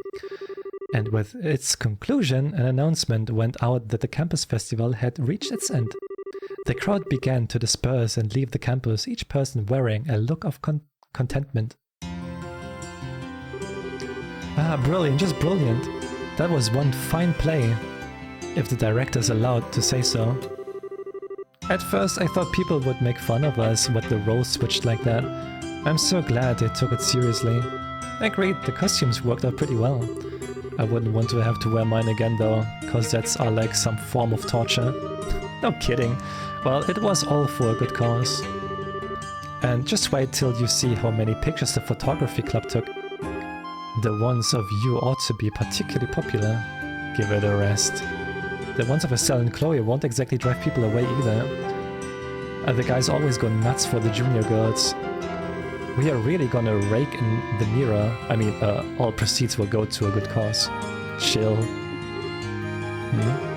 Estelle, what's wrong? What are you talking about? Nothing important, really. You've been spacing out ever since the play finished. Are you okay? Well, that fight scene was pretty hard work. It's no surprise that you're tired. Do you feel sick? We can take you to the nurse's office. I'm fine, really. I deal with fatigue every day as a bracer. I'm just trying to get my head back in order is all. Oh. Estelle, you don't mean... No, nothing like that at all. I promise, I'm perfectly alright. I trust we are not interrupting?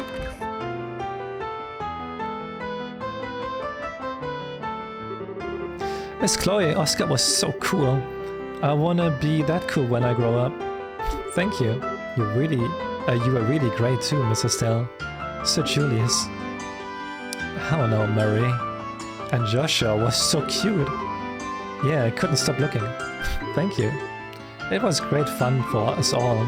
A play about love and friendship. Buffeted by the winds of a tumultuous era. It was so moving. The fight scene was intense, and though one could only expect it to end in tragedy, it had such a heartwarming conclusion. I thought it was splendid. Well, with praise like that, I'd have to say it was worth the effort. Oh yeah, Hans? Alright, almost forgot. What's up? It's nothing bad, don't worry. I'll be right back, so just keep doing what you're doing. Okay.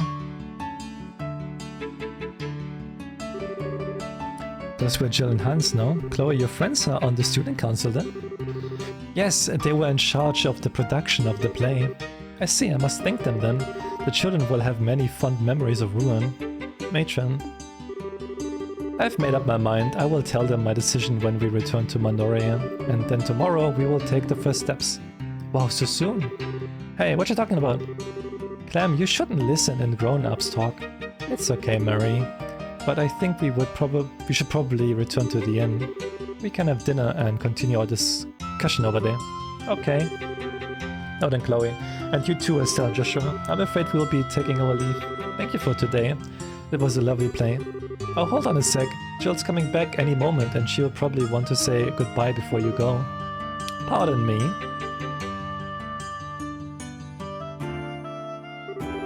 Oh, Dean Collins. It's a pleasure to see you again, Matron Teresa. I must apologize for not coming by earlier to thank you for taking the time to visit. You needn't thank me. The festival was magnificent. I'm grateful for the invitation. Yes, the students were magnificent, weren't they? Chloe told me of your current situation. Truly dreadful. I was trying to think of a way that we could help. Jill? Yes, sir. Please take this. Jill handed Matron Teresa a bulky envelope sealed with the Royal Academy's crest. What's this? We took up a collection for you. It's 1 million lira. Please use it to help rebuild the orphanage. 1 million lira? That's impressive. But how? Well, we have the Duke as well as the Mayor of Bozo, so there are some celebrities here. Thanks to them we were able to collect far more than we would have otherwise. Dean. No, I couldn't. I can't accept this. I don't see why not. The festival collects donations for charity every year. People donated specifically to help rebuild the orphanage. But it's too much. Please accept it, Matron. But Chloe...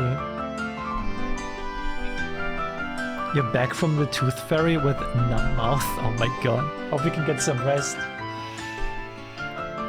Hope we can get some rest, Sparrow. I realize that you're overwhelmed, but think about it. With that much Mira, the rebuilding could start and you wouldn't need to go to Grand Cell. You wouldn't have to give up your herb garden. She speaks the truth. Joseph would want you to accept this for the children. You didn't focus on the amount, just what can be done with it. You're right. I don't know how to show my appreciation. Thank you.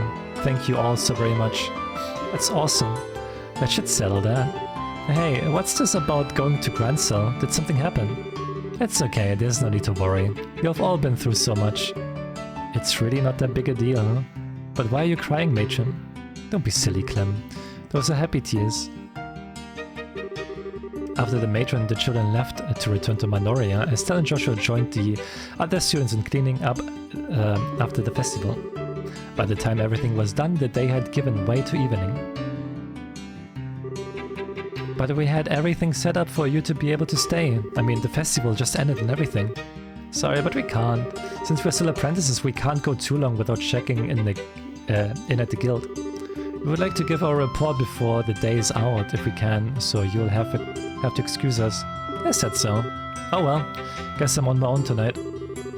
It sure is going to be lonely in bed without you. Did they sleep together?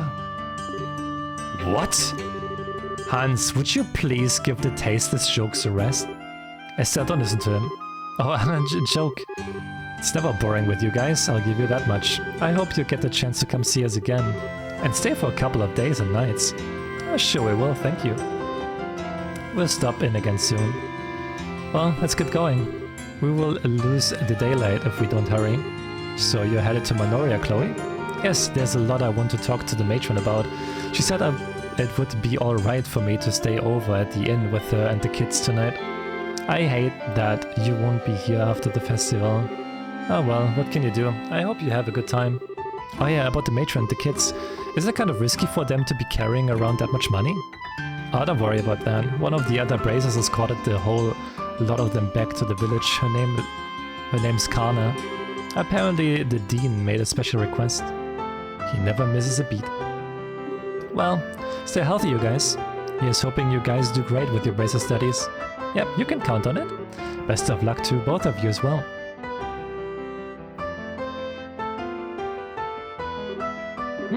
We only had a few days at the academy, but it was great fun. Well, other than class anyway. What are you talking about, Estelle? Normally students spend most of their time attending classes. The school festival might have been fun, but it was just a special event. Yeah, you're right. Man, being a student is tougher than I thought. What's wrong? Nothing. It's just that I can't sense Zeke nearby. I wonder where he went. Maybe he's just looking for dinner. Yeah, that may be it. I'm sorry, I'm just being silly. Please allow me to come with you as far as the coastal road. Sure, it will be fun. Alright, we're gonna stop here though. My voice is dying.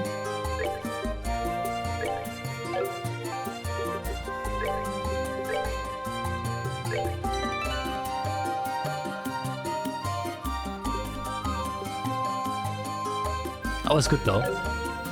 It was good progress. As I was picking it up again. Like, even though I haven't played it for 2 weeks, I feel like I'm straight up back in again. I love the characters again. Or like, I remember why I love this game. Even though I haven't played it in 2 weeks, like, I got in so quickly again. It's such a nice game. It is such a nice game.